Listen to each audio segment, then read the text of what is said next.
Okay, welcome everybody. Welcome back to the fifth episode of the TED Talk podcast, where every single time I have lovely gentlemen around me to chat about CS and everything that's happened around in the world of professional CS:GO. This time around, I want to start with a little bit of a disclaimer before I introduce you my two lovely guests.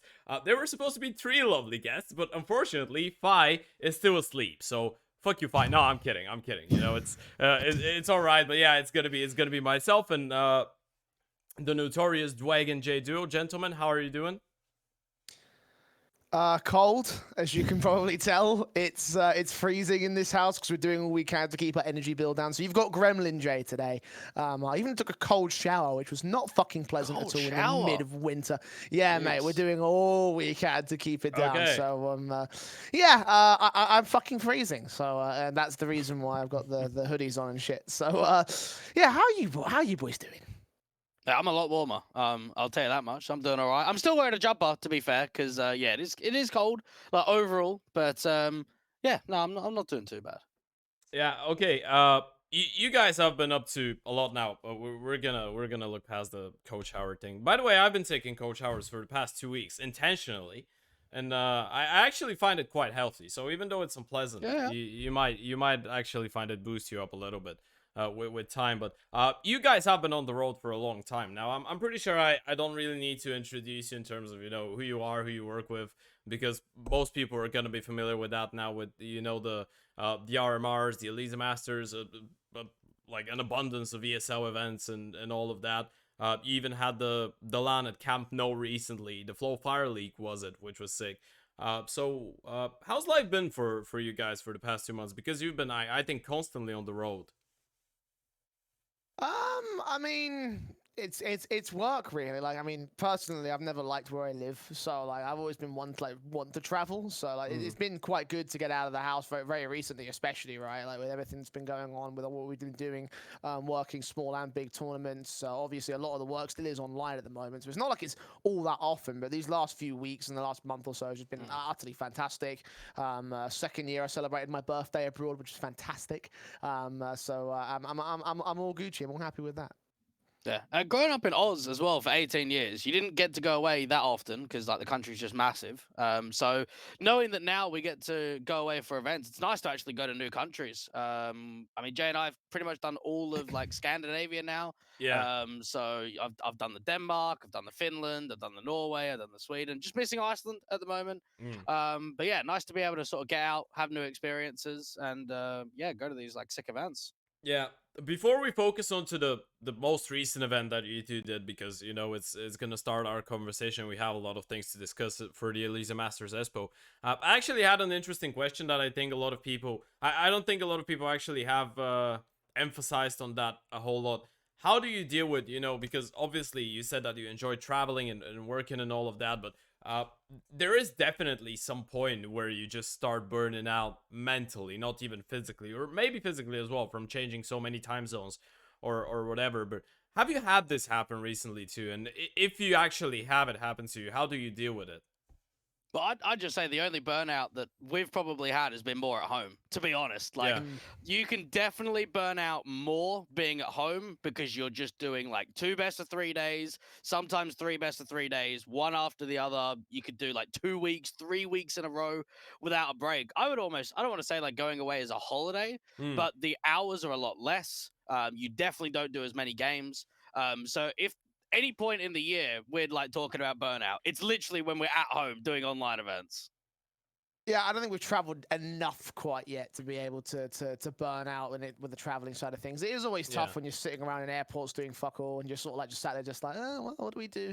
Just Twitter just game. scroll on our phones, get on Twitter, post some meme or a picture of pizza or whatever, and just like just hope that Man, get that I pops saw off. those Finnish pizzas. What the hell was that? That looked Mate, Balkan, by the way.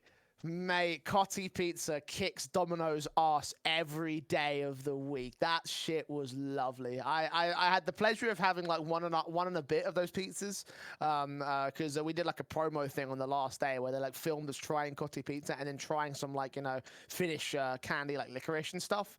The pizza was just fantastic, and I am so in love with Cotti. I even said I was like, bring this shit to the UK. I'll pay top dollar for Cotti Pizza. Right? I already paid top dollar $1 for any other takeaway pizza, but Coty, man, like you're onto a decent business, so you know. Yeah. By the way, that's always been like one of my favorite things about traveling around, just trying different dishes and food around the globe, because people eat some weird ass shit. So like some places in the world, people really eat some weird ass shit. Just to get in here, Ted. When we were at Norway, we Yeah. had whale as an Whale. entree for one of the dishes on our last day. Whale. So yeah, man. Yeah, smoked whale. Was it good? It was alright. What did it It taste was like? different. It was different. As I liked it. I don't think I'd eat it like as a regular thing, but like as an experience, it was actually kind of yeah, it was different and it wasn't bad. They also served it with like some weird sort of like jam sauce. And salad and stuff. It was weird. Again, it was an entree, so it was like literally just a plate with a slab of whale, some salad, and a bit of sauce. It was leading up into what do you have, a pork knuckle after the fact, Dweg? Yeah. So it wasn't like anything like too out of the wild for the main course, but the starter, oh, dude, that was something really special actually. Again, I wouldn't do it again, but you know, it was nice. I'm actually trying to figure out whether I'd actually try that even once, but yeah, I think we can move forward to CS, because we have a lot of things to discuss now. Obviously, the two of you guys had a really long talk with Trav and Ryan yesterday. I believe it was on Jay's Twitch channel. Yeah. Obviously, we're gonna get to the plugs later on, and you can shout it out and all of that, but you had a good talk yesterday. You had some time. Obviously, the two of you guys did the playoffs of the Elisa Masters Espoo. You did all of the games that took place on stage. I did have the pleasure of doing both days at the group stage. I think I did B stream day 1 and then A stream day 2. So again, there was a lot of CS that happened. So initially, I wanted to start you off, guys. I think that's the right way to go. We can start it off slowly and nicely by what took place actually in the group stage, and the format itself is actually where I want us to start, because when I saw the group stage and the BO1s, I was like, okay, apparently they want to fit the entire thing in just like, what was it, 4 days? And they want to have only a 2-day group stage with the studio and all of that before they get into the stage. And you get that, right? There's a lot of teams, a lot of games need to be played. You don't really want to make it. Well, cut off half the teams and have the BO3s and 2 BO3s like standard like GSL format. I think it is. So yeah, I get that. But what do you think about seeing that every single game is going to be BO1? Well, I'd say in the UK scene, we're very familiar with it. I mean, if you go to an iSeries or you go to an Epic LAN, which is like our local BYOCs in the UK, Epic LAN, you play 7 to 8 best of ones on day 1, one after the other. And then iSeries, you can play anywhere between 5 and 7 best of ones on the first day. So to me, it was like old school, like how the LANs, like international LANs used to be years ago. And I'm very familiar with that format. And I think it's very cutthroat, right? You got a lot of games, a lot of matches to get through, but it puts a lot of emphasis on like performing in every single best of one. Because if you drop off once, you might get screwed over by the tiebreakers. You might not be able to top the group or even make that top 3 position. So I like that it was different, man, that we just had like a different format that is something that we don't see on the international scale that much anymore. I mean, definitely nice to see difference. I mean, personally, I'm a best of 3 purist, just because it's like, you know, I think that obviously, like, you know, it's good to have best of ones at an Epic LAN because you're paying to go and compete, right? In that sort of environment. So you want to get the most out of your time. You want to play the most number of games. In that sense, a best of ones is like, you know, 8 hours of matches plus if you go to overtimes and everything. And then even more so if you have like delays with other teams going and going the distance on their own game. So like in that sense, I respect it in a lower level environment. Personally, I would have liked to see best of 3s. I know the time constraints didn't really allow for that in the scheduling, going right out of the major into Elisa, then after that into Blast Premier. So yeah. I respect the idea that they've done it. It does mean, as Dweg mentioned, it is fucking cutthroat in this group stage. It means that any one map could throw the whole thing out of whack, and for some teams there was some cases where that did happen.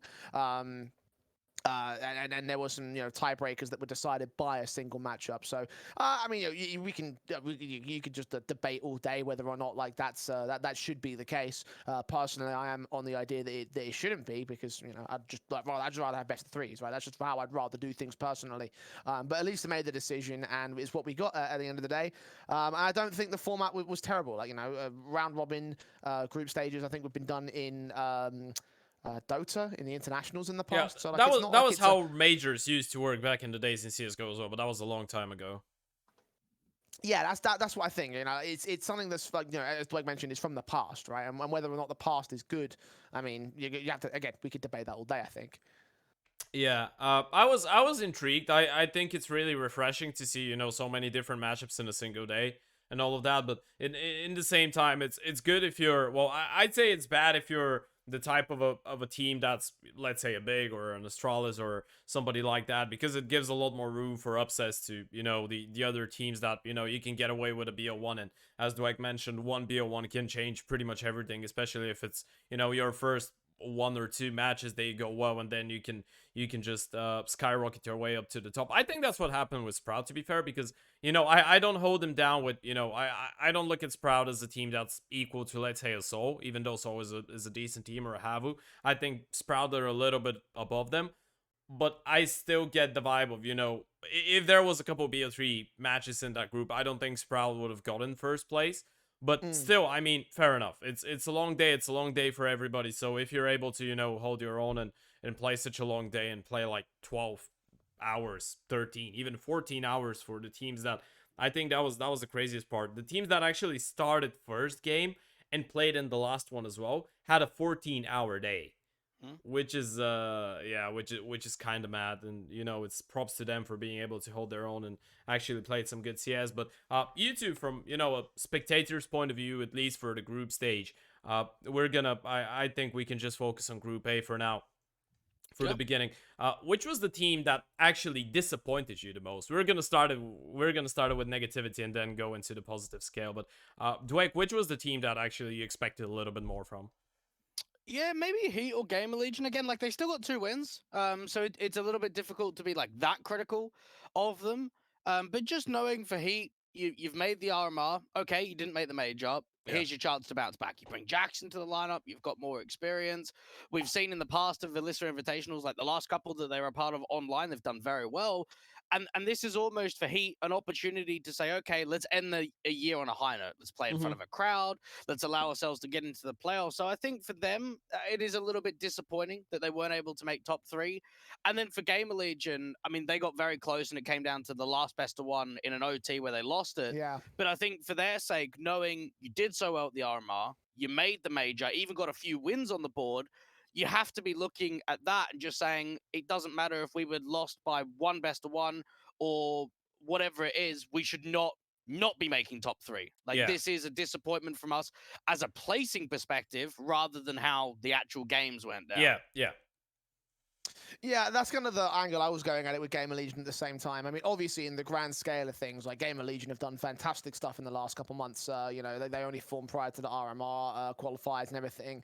Everyone knows the story about how they weren't even a team, and then they made the magical run, and they went to the major and everything like that. So, in that sense, the short time they've been together, they've placed high expectations on them. So, everyone had them in their top 3 to make it through the group stage at the very least. And obviously, not making it is obviously, as Dweg mentioned, probably a placement disappointment. But as Dweg said as well, it came down to one last map against Sprout, and had they had beaten Sprout, it was like a triple overtime, then it would have been a complete role reversal. Sprout would have been out, and Gamer Legion would have been through. So it just goes to show how cutthroat this format really is.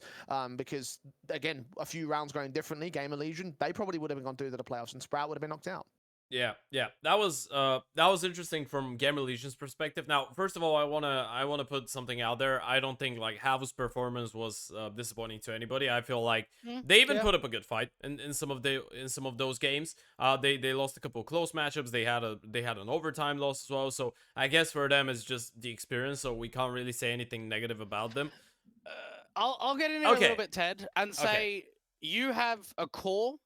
While it only be a core 2 of X7 and Aerial that were in the top 15 on HLTV. Dodo's been there as well with Ents. So that's what I mean, right? The idea that this team had so much success in the early portion of 2021, winning events, going deep. You bring Zen in, who's got tier 1 experience. You bring Dodo in, that's got tier 1 experience. And you've got Spargo, who was a decent AWP on Kova. Yes, you can look at them and say, all right, they held their weight. But I almost feel like we should not be looking at Havu saying they need to hold their weight. They just need to, come through with a couple of victories, because it's wild to think that, considering how successful this team once was. And I think for that reason, putting them down in a structure of, oh man, they got close to one victory. I don't know. Maybe I'm just being a little bit too critical of them, but I do think it's a bit weird with how much success there is on the players and the core and the experience that we can get excited that Havu nearly win a game. Surely we should be getting excited for Havu if they win 3 games, if they win 4 games. Yeah, I get you. I think that's an interesting perspective, to be fair. I'd like to see what Jay has to say about that, but I feel like it's a bit unorthodox, because it's been a long time since we've had that success from Aerial and X7, as you pointed out. Yeah. I mean, personally, I didn't have a lot of faith of Havu coming into this event, mostly because they lack in the LAN department. I mean, they do great things on the online circuit. It's just that coming up to international events, we haven't seen them at very many. We had Assembly earlier on this year, and that's basically been it. I don't know if you can look any further back from that and try to take into account any other LANs, of which, again, there have been very few, because that was pandemic times. And then so as a result, I just thought that they were going to... I thought that they were going to capitulate. I'm happy to say that at least the results were close, but there was a lot of talk about it being a wasted invite when it was announced that Havu would be part of the 8 invitees, and going 0-5 doesn't really help the counter argument to that.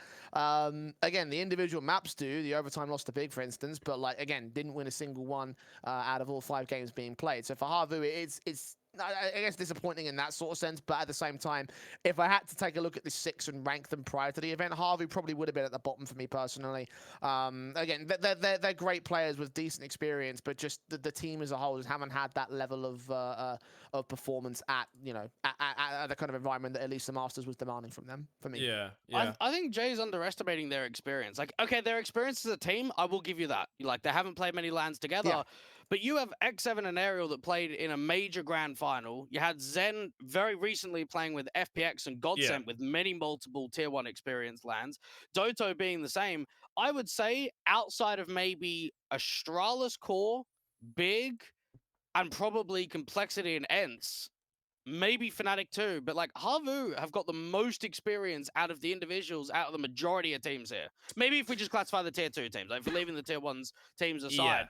They've got way more experience than Gamer Legion, 500, Saw, Sprout, all of those guys. I would say that Havu individually throughout their careers have played at so many more tier 1 events and been at LAN events being successful. Oh yeah, that's a fair point. I mean, that's not even an assumption, it's kind of a fact. I mean, if all the teams I think you listed don't have a single major finalist, correct me if I'm wrong. No, I don't think they not. have. Yeah. I'd say that I see where you're going with this one. I think that for me personally, I had that opinion about Havu maybe the first half a year or maybe 1 year after X7 and Aerial joined. I was thinking, oh shit, they pick up those 2, they were hella good in ends. Surely now the team is going to become really good. And I was like, yeah, obviously it's not going to become good until maybe half a year with them in the lineup. So, they can get used to all of that and find the right core of people that they want to surround themselves with. And I was actually excited when I found out that, people like Dodo were joining, Zen as well, because you pointed out, that they're one of some of the biggest names in the Finnish scene. I feel like, though, with how dynamic CSGO has been and the professional scene, and how much the game has changed and how many people are just grinding and just putting on 200 hours per 2 weeks every single month, twice per month doing that.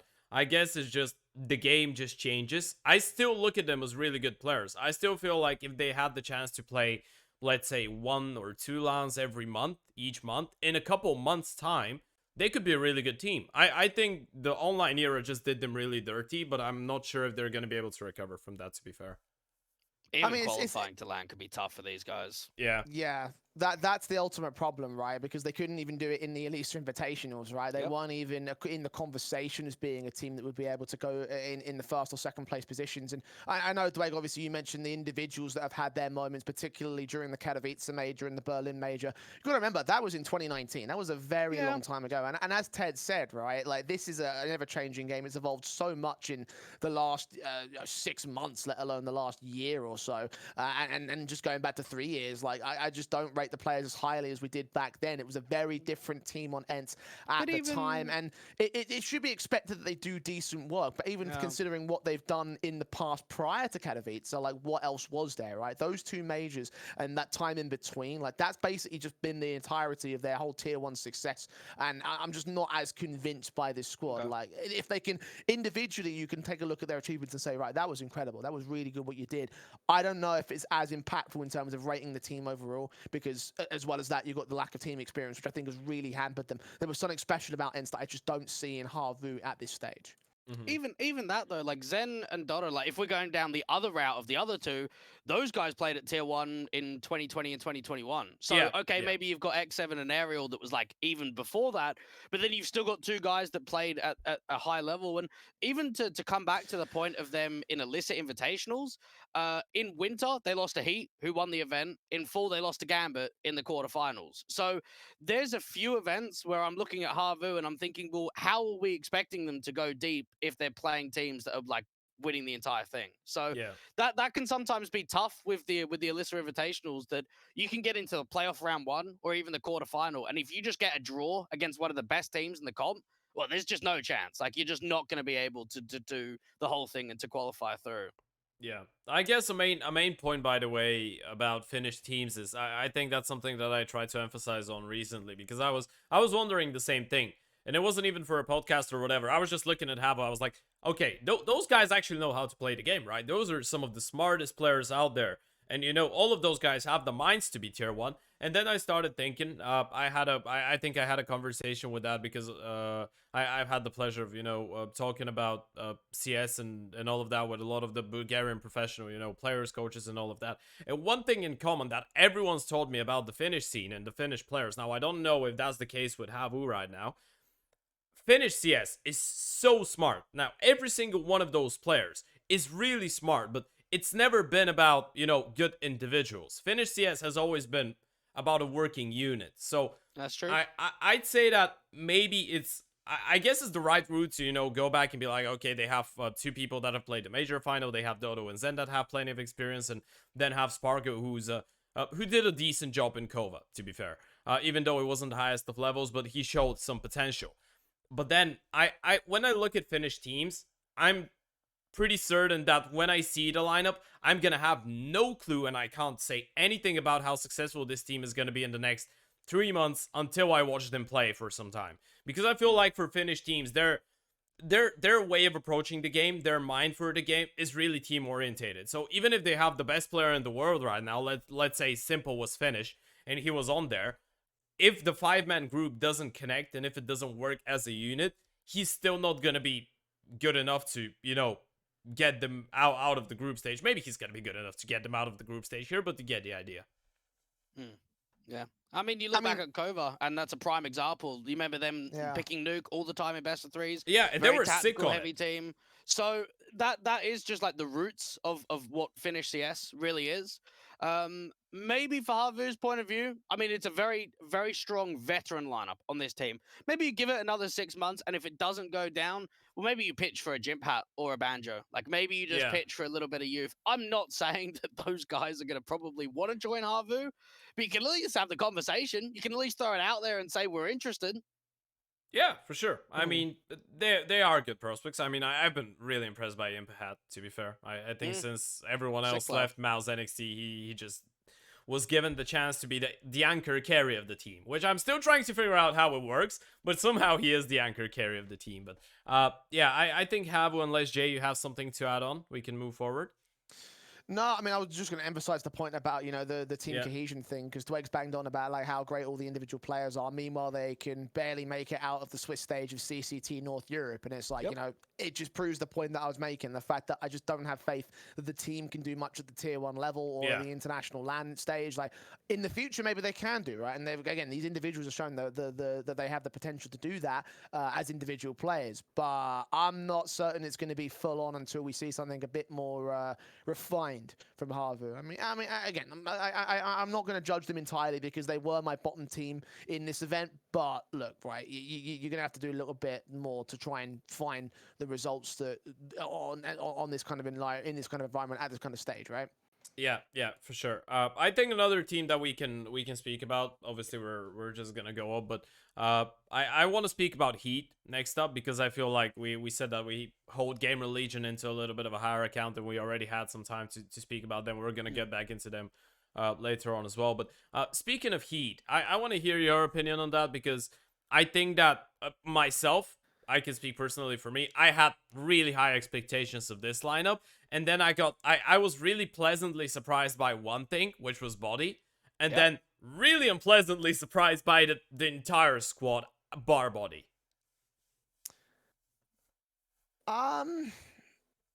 Wasn't Body like the best performer at this LAN for me? I can't remember. I had the stats to hand. Yeah, he was the highest rated player in the event after his third game. Like after round 3, he was the one with the highest rated. And I think they lost 2 of the games, and he was still highest rating. He was destroying everybody. It was absolutely crazy. I haven't seen body. I think I put out the statistics for it. I'm not sure about it right now, but it was something like he didn't have a game like that in maybe 2 years or something like that. Like this was, well, I think that was the second BO1 that he played or the first one. It was his best in like 2 years or whatever. So he was absolutely crazy.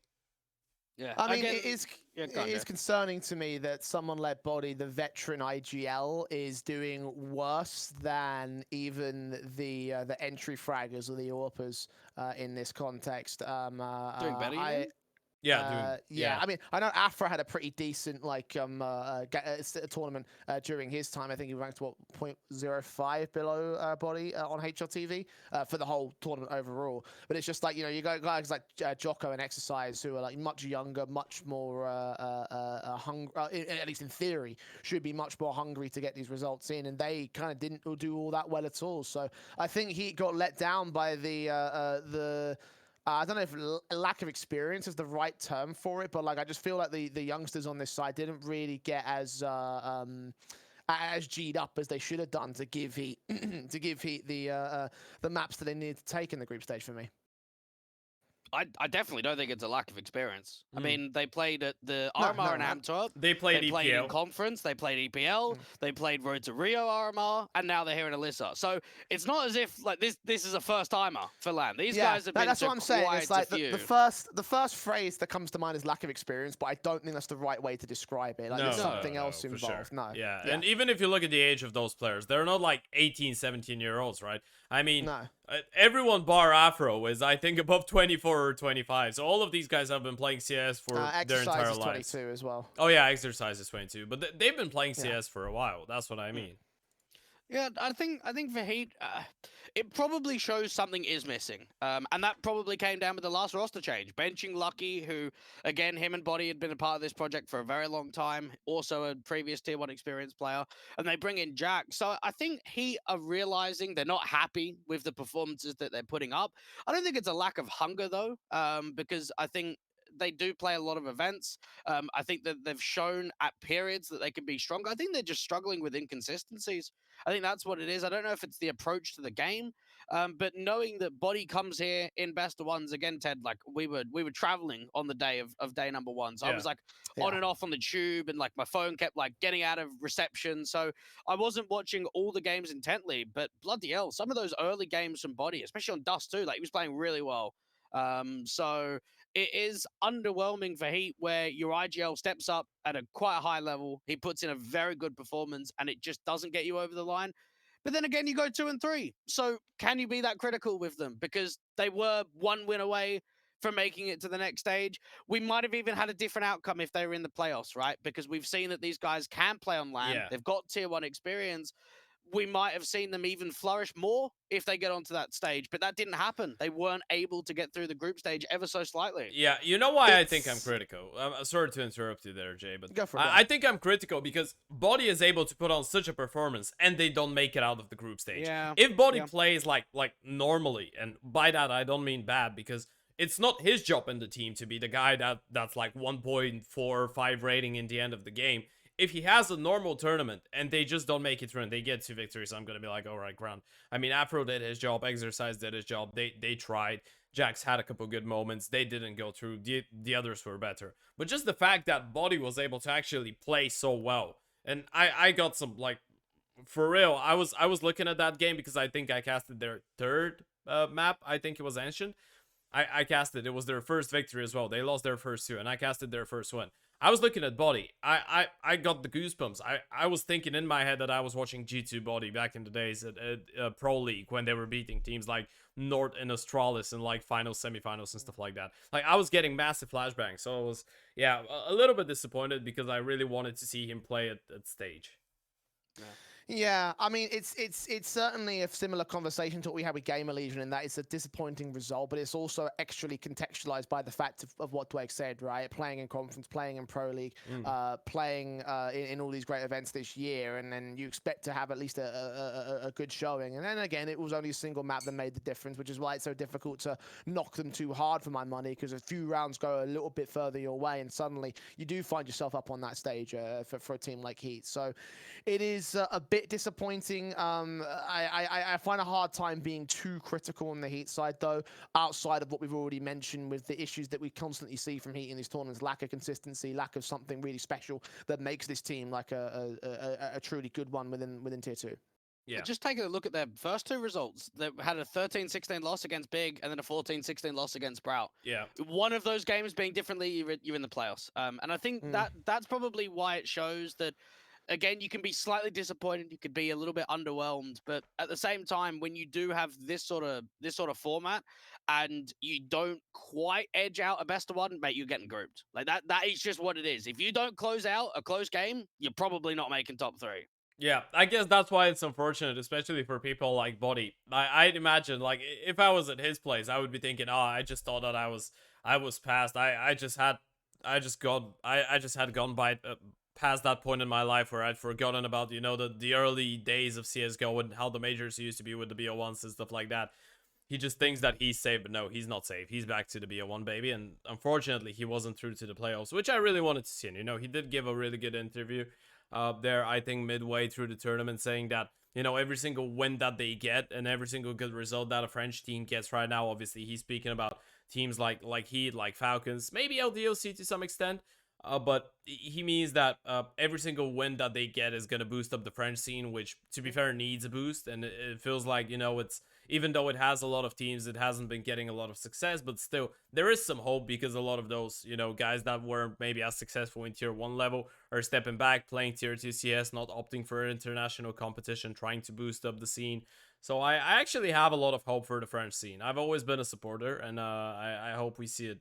I hope we see it back. And actually, you know, even though we're speaking only about this tournament, I'd want to hear your quick opinion on that, because, you know, we're seeing, you know, Kenny's back in Falcons, and that's something I want to touch upon, even though it's outside of, you know, Elisa Masters and all of that, but we can have like 5 or 10 minutes to speak about it. Dweg, what do you think about it when you saw Kenny?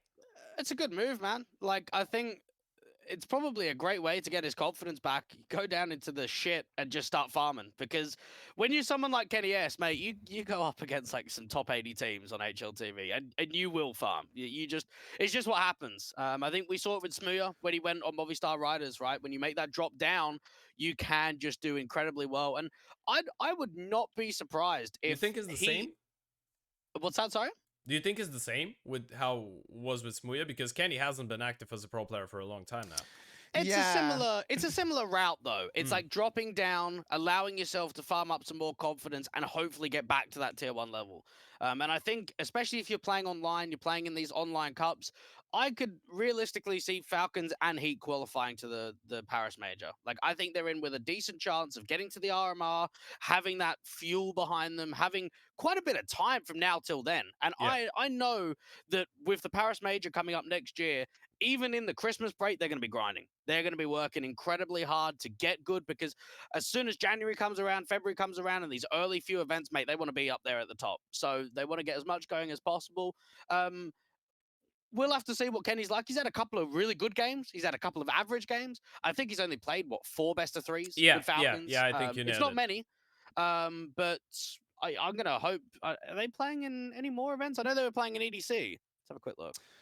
As of right now, they are playing CCT North Europe as well. Yeah. Okay. So they're doing that. Obviously they got eliminated from CCT in what was the fucking placement? I had it pulled up a second ago. Yeah, I think it was 5th, 8th. Yeah. I think it was quarters. I mean, it is unfortunate that Kenny's been brought back just in time for another AWP nerf. So I just wonder how he's going to handle that. I think my overarching concern, though, is definitely what was it, a year and 8 months Kenny spent off of true competition. I think his last event was like Katowice 2021. That was like as a true member of G2 and not as a stand-in. Yeah. So like the situation obviously is like there's a lot of question marks around him being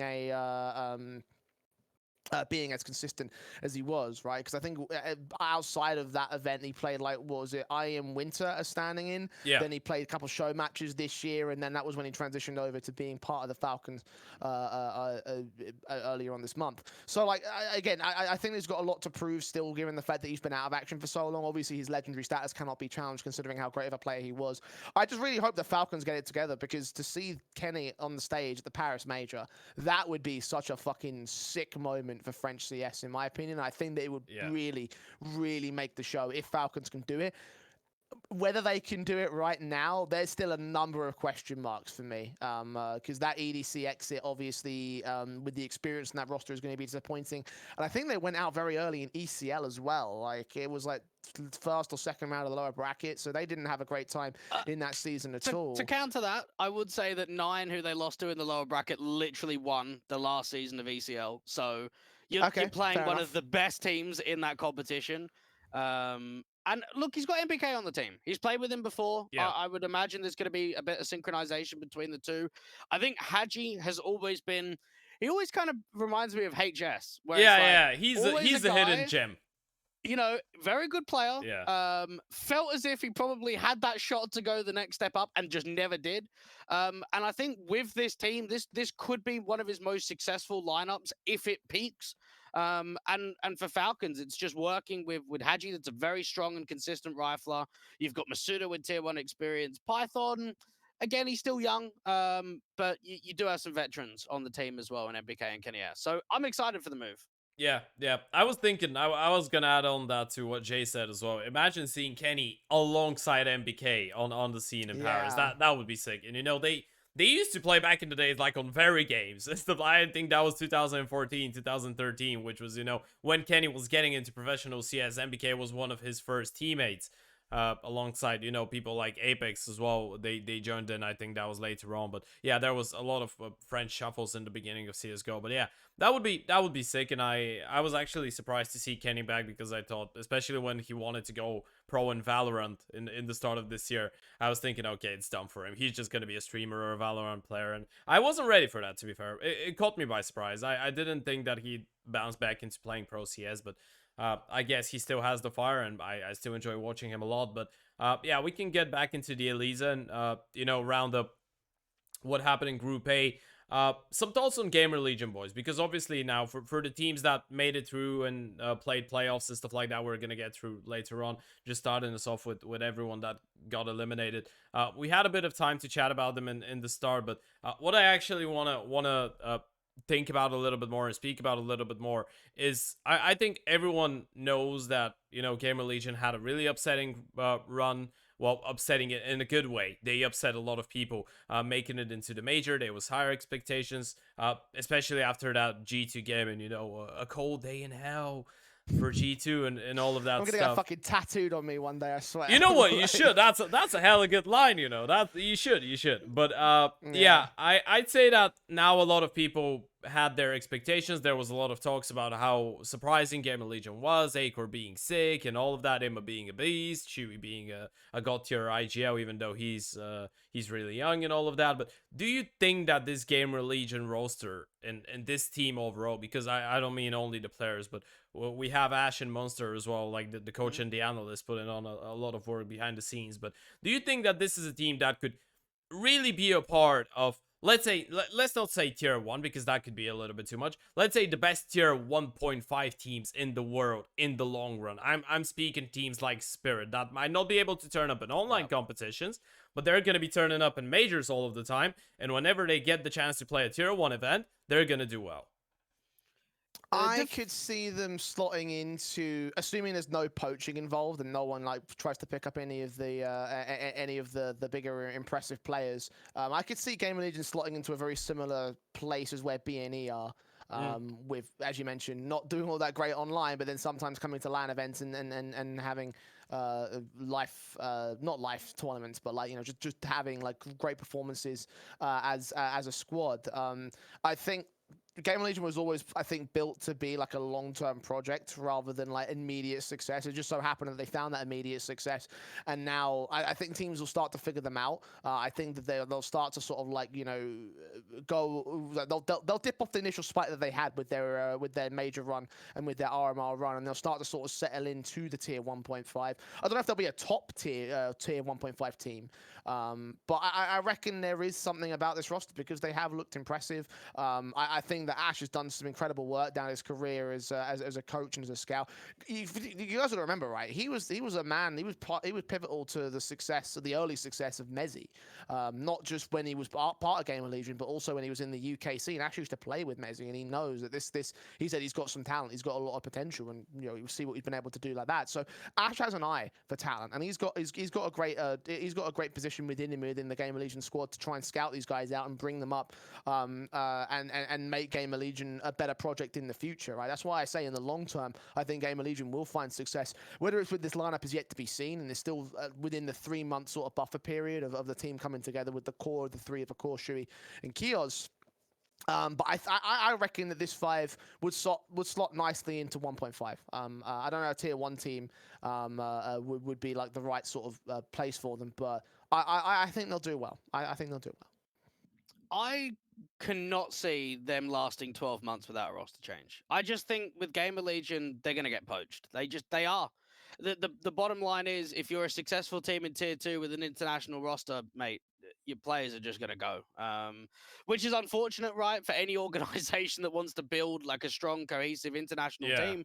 But knowing that we don't have many international tier 2 teams at the very top, there's only a few. You might have a Sprout, you might have here with Gamer Legion, guaranteed Paris Major. If some teams don't do very well, players are going to get cut. And these days, you don't actually recycle a lot of tier 1 talent. If someone's going to go, it's for a young player. It's for a Spinks. It's from someone else that was playing a lower division to get that call up through. So, unfortunately for Gamer Legion, I can't really see this full 5 staying together. I think Shui's going to be the first one to be gone. Yeah. I think if Acor gets back into very good form, even though he's been a bit inconsistent on LAN with these last few events, if he can start working at a very high level for the next 6 months of the year, I think he's going to be gone. So you're going to lose a lot of your good pieces.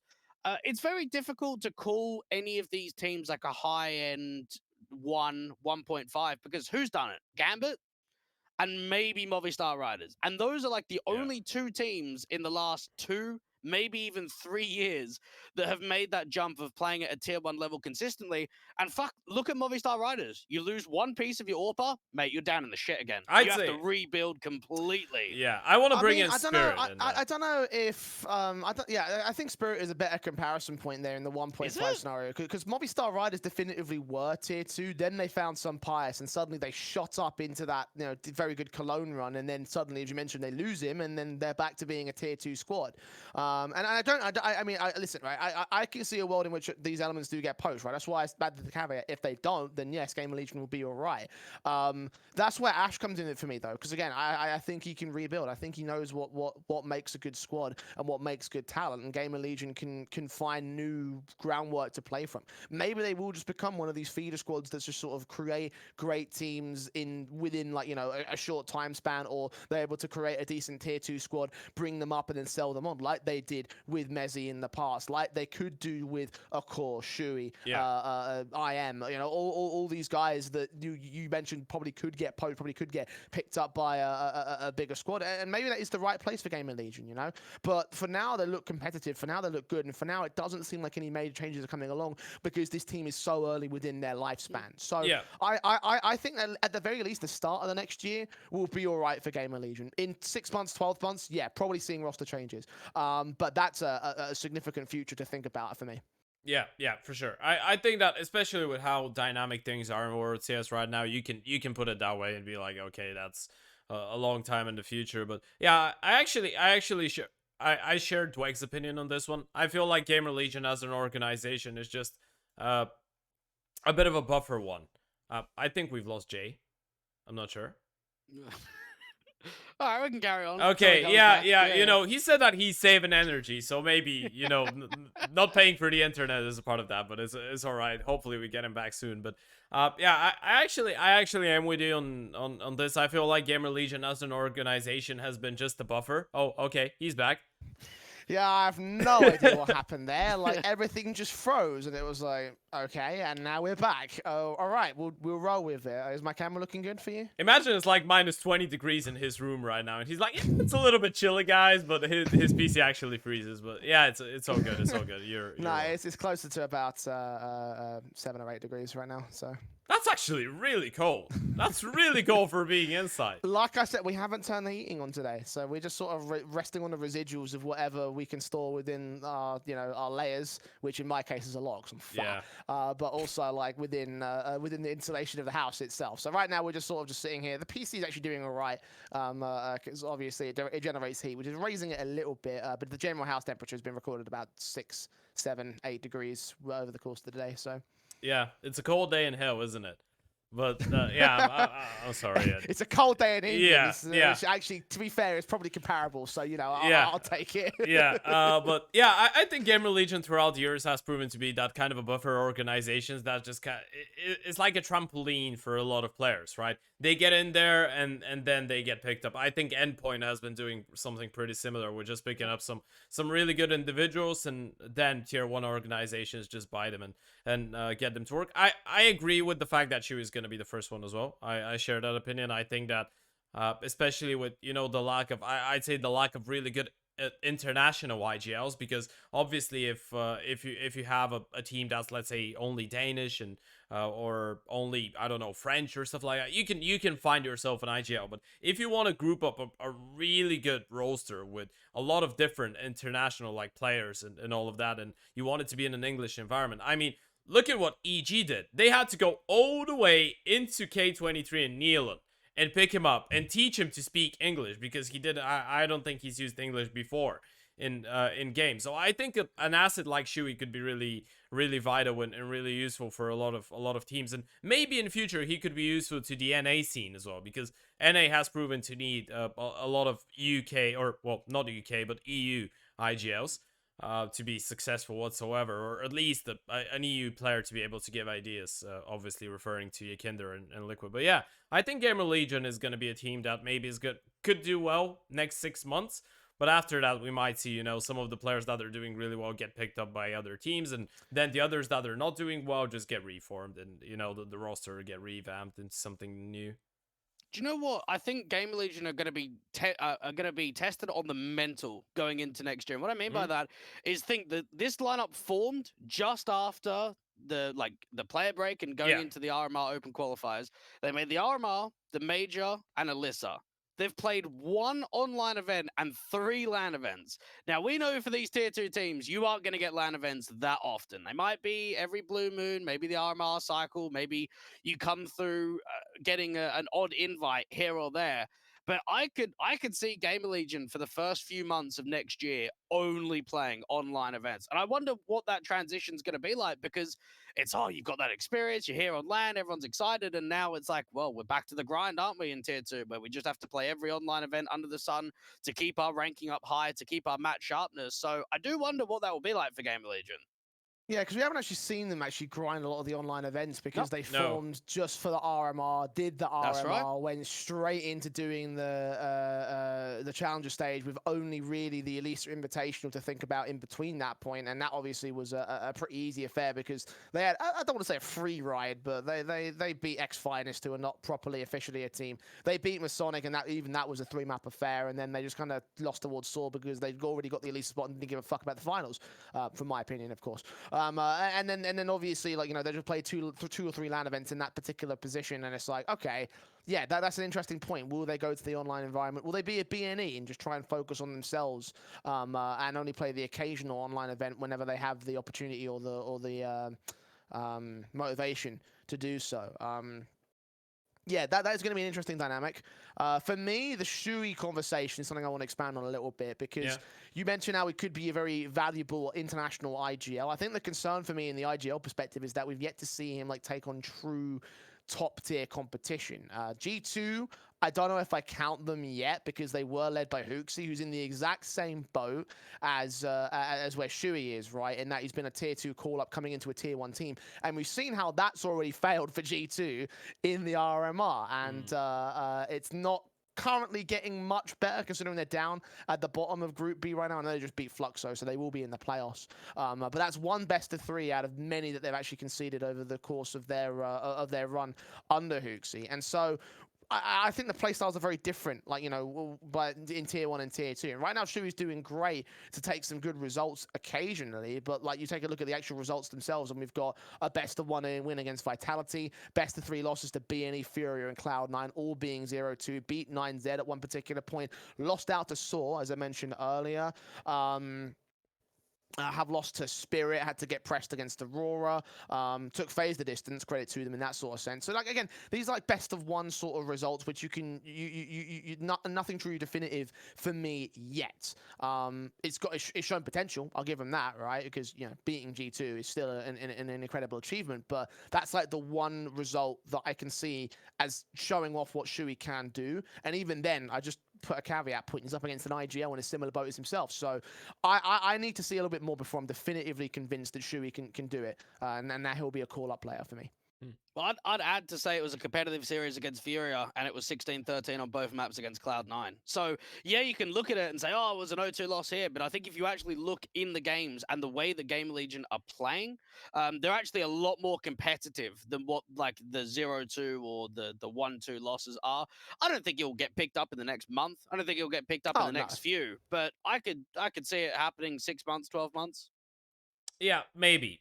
I mean, it's an interesting perspective, to be fair. I feel like I don't really see Shui being the equivalent to a Hooksy, because I feel like playing the Academy League, even with his experience on Isaac Boris before that, I don't really look at that as tier 2 experience. I think you could not really. You could safely say it's tier 3. And there is a big, even though some of those Academy players are sick, and a lot of them are actually good when they get picked up to play some tier 1 events, and they actually do a good job, I'd say that when we've seen Academy teams play against tier 2 oppositions, you can see the difference, and it's just 1 level below, maybe 2 levels below sometimes. It depends on the team.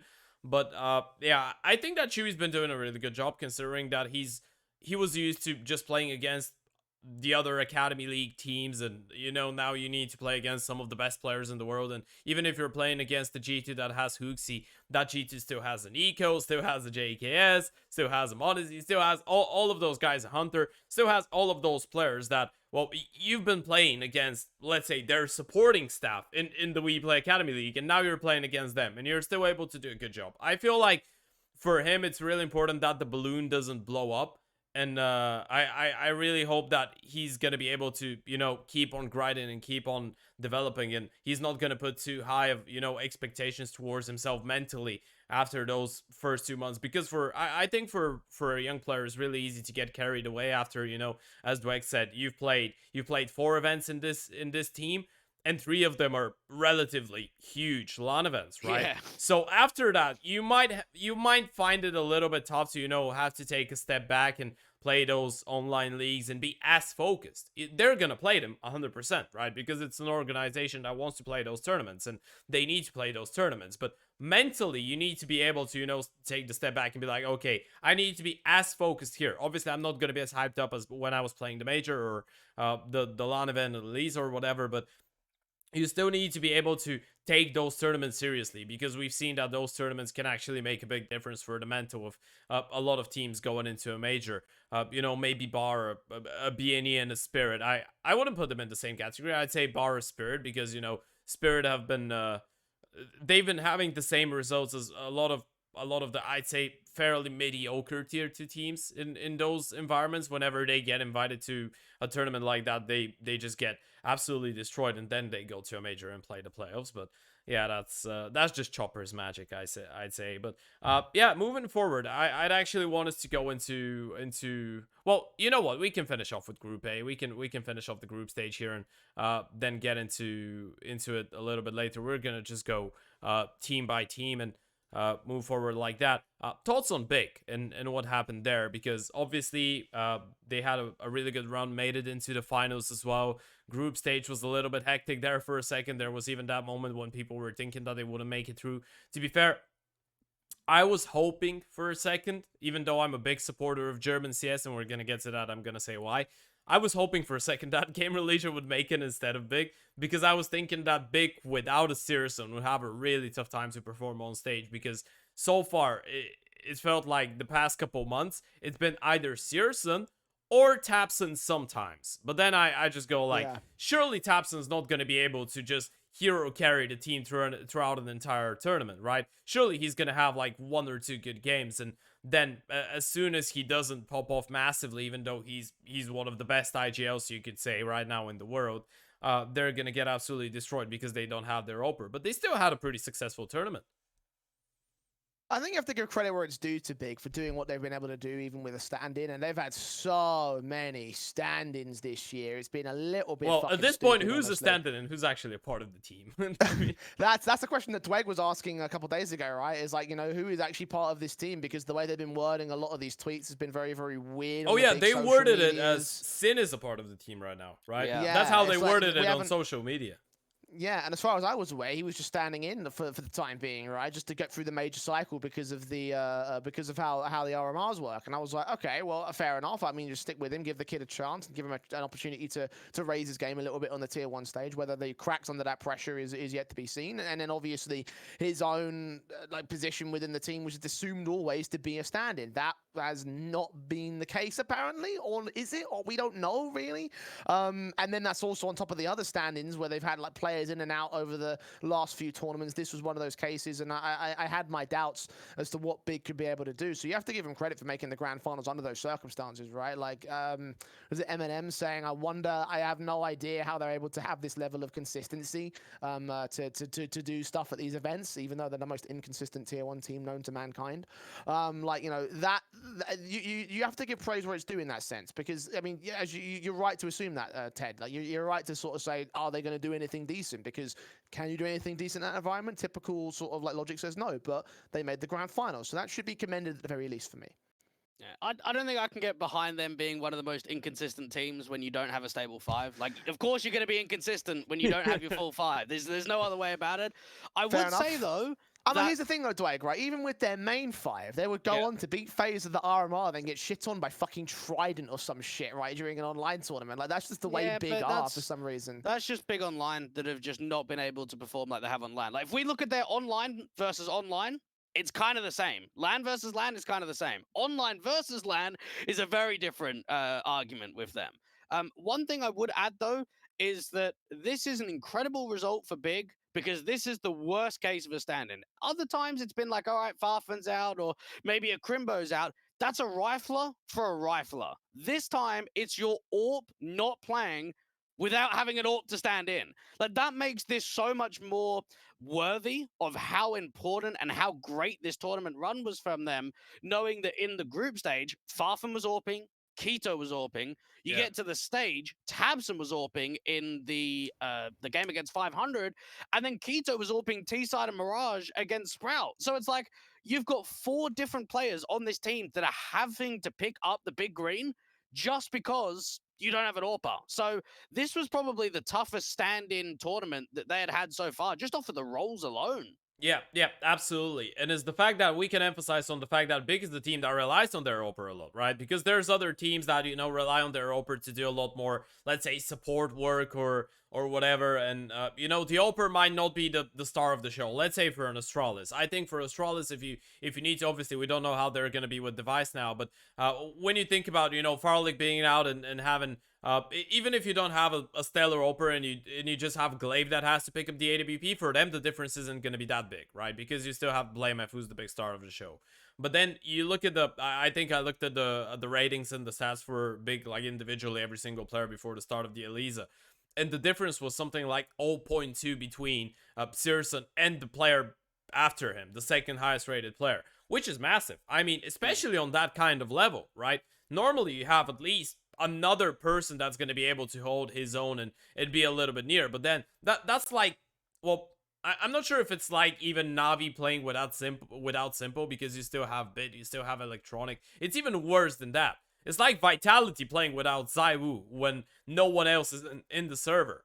It's yeah, I didn't have big expectations for that lineup, but I was still really impressed. And I feel like what did a really good job for them was the fact that they play like German CS is just on another level. This is the most structured CS out there. When you look at their nades, one thing that I can say that Germans are the best at in CSGO, one thing that I think Big is the best team in the world for that, is their utility. There isn't a single team out there that has better nades than Big, that has better timings for their nades than Big, that has better set pieces even, you can tell. And yeah, I think this is what actually helped them out. I think playing against a team like 500, playing against a team like Sprout, I think they're not, even though individually you could say that a Sprout might have been better in that game. I think the 500 game, obviously, Nuke was close, but then map number 2 was just dominance, and Nuke was just a tabseN masterclass. But I'd say that them getting to play against those guys just gave them the comfort of being like, okay, we know the game better than them. We're more experienced. We have the better structure, even though we're playing with syrsoN, even though we don't have syrsoN on. Just the structure that GOB and tabseN have is gonna work against teams like that are not, you know, individually a lot better than them. And in teams, in terms of the game plan that they're gonna go in the game to the game with, it's not going to be better than Big's. I mean, there's not a lot of teams that can actually go into a game with a better game plan than Big. And if you go against Big, you need to make sure that you're going to be just better in other departments, because you're hardly going to be their utility usage and all of that. So I guess they would have had a tougher time if they were towards the other stage of the bracket, or the other part of the bracket. I think that they just got matchups that are really good for them, and, you know, the experience that they have and just the way that they approach the game. And that was just on 500 and Sprout showing us that, well, essentially they're not up there. They're not as good. I think for 500, obviously, that's you couldn't make a point that they were up there with, you know, being even a top 1.5 tier team, because they've been together for so long. But I'd say for Sprout, I think that just gave a lot of answers, and it just explained to a lot of people the fact that this is a team that's really good individually, but in the meantime, it's a team that team-wise is not there, and I feel like that's why Big had a lot of success against them. I don't want to get too much into the playoffs because obviously we're still like in the groups, but Yeah. Big's composure on the stage was what won them the games. Like I think their Yeah. tactical edge was good, but my goodness, the way that they slowed rounds down and you just had 500 and Sprout making info plays, making small mistakes, making like slight adjustments on the macro, and it just felt like Big had just like read them to perfection. Like they just knew exactly what was happening. They set themselves up with some very strong crossfires, and that's where Big of course are going to come out on top against 500 and Sprout. Just think about how long the cores of those teams have been together in comparison to Big and the structure, the style of gameplay that they achieve. So, yeah, of course. I mean, it's going to be a much better affair if you went up against Astralis with blameF playing as well as he did. Yeah. Maybe that's a type of matchup that you might struggle in, even against Ents too. But you got to beat the team in front of you. And for Big, I think they just showed their class to make their way to the final in this event. Yeah, I mean, if we're going to do playoff talk later, then I haven't got much to add on that front. I definitely agree that I think Big's experience definitely is what got them by the matches against 500 and Sprout. There were points where I was doubting whether they could beat Sprout, and then they exploited the standing situation quite well in that semi-final position, and of course closed out the series pretty handily in that semi-finals. So again, Big can be praised for having all the experience that they have, and then doing the work that they've done with that in the context of the big stage. Because I do think a lot of the teams that came up from that group stage that haven't always had all the same level of experience that Big have gotten did struggle against them when it was the big time, when you had the audience in front of you, when you had the echoes around the arena, when those little mental factors played up to them. I think Big were able to thrive in that environment. So again, credit to them. Yeah.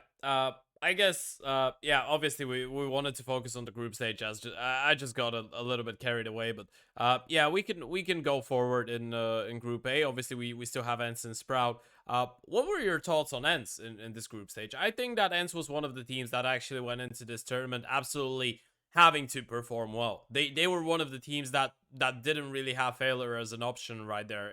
It couldn't. I think, at least for me, looking at this tournament, I was thinking, okay, Ents can't have that mindset of, okay, we're going to get into that tournament. If it doesn't work out for us, if we don't do playoffs, it's all right. I think at this point, people really want to see some nice results coming out of this team. I'm not too surprised with either of them, to be honest, in this group. Like, I look at Sprout and I look at Ents. Are we surprised they made top three? Probably not. Like, I think for Sprout, they've shown that they're still a young team. They still don't have a crazy amount of LAN experience as a full lineup, but they played okay. They played all right here in the group stage. Again, one loss could have made them out of top four. And for Ents, I don't think it would have been a shock if they didn't make top three in this sort of event. Yeah. So for both Sprout and for Ents, I look at it and I went, they played okay.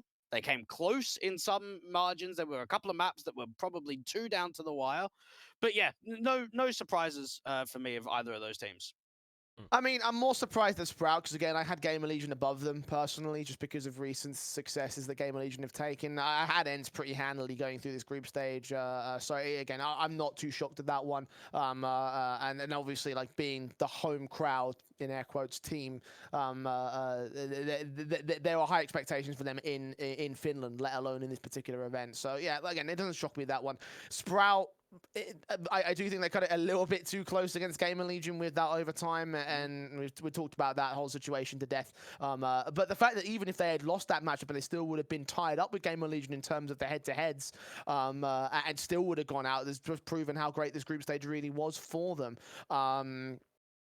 Starting off against the Heat side, for instance, obviously Heat very experienced. We talked about them in conference and what have you, and still managing to beat them out at 16-14. Like, Sprout definitely were coming into this one with a bit of a hot streak and a bit of a fire underneath them to get these results. And a number of them were close. So at any one of those points, they could have gone off the rails for Sprout, but it didn't, and they held their own, and they've shown that they have some very great elements on this side, especially Launx, who was, I think, one of the highest rated players in the entire group stage. Was it for Sprout? Dweg, I'm sure you know that more than I do. let me go and have a look just quickly, and then I'll come back to you. He was the 15th highest rated going into the playoffs, so it wasn't that high, to be honest. Yeah. Okay, but he was still one of the top players for Sprout, right? He was like second to third across the board for Sprout. Okay. Yeah, actually, Slacks didn't have a bad event, to be fair. I got impressed by him in some of those group stage games. I'm gonna admit, I didn't watch Sprout's game against Big. He struggled. Yeah, because yeah, obviously I saw the stats, but then I was like, I hope that he actually didn't do a bad job, because in the group stage he had a couple good games, you know, and he was stepping up. But yeah, I think Sprout was a team that, as you said, it's not a big surprise, simply because of, you know, they have some really good individuals, and individuals in BO1s could actually win you the entire game. You can get away with, you know, someone just dropping a 30 bomb, and then you get the W. But moving forward into Group B, now we have, obviously we have so Bad News Eagles and Complexity not making it through. And as much as, you know, for Complexity it was kind of like the last game, so we can leave that for a little bit later when we get into Astralis as well, because they had that drama with I think it was even the last game of the day. No, it was the second, it was the penultimate.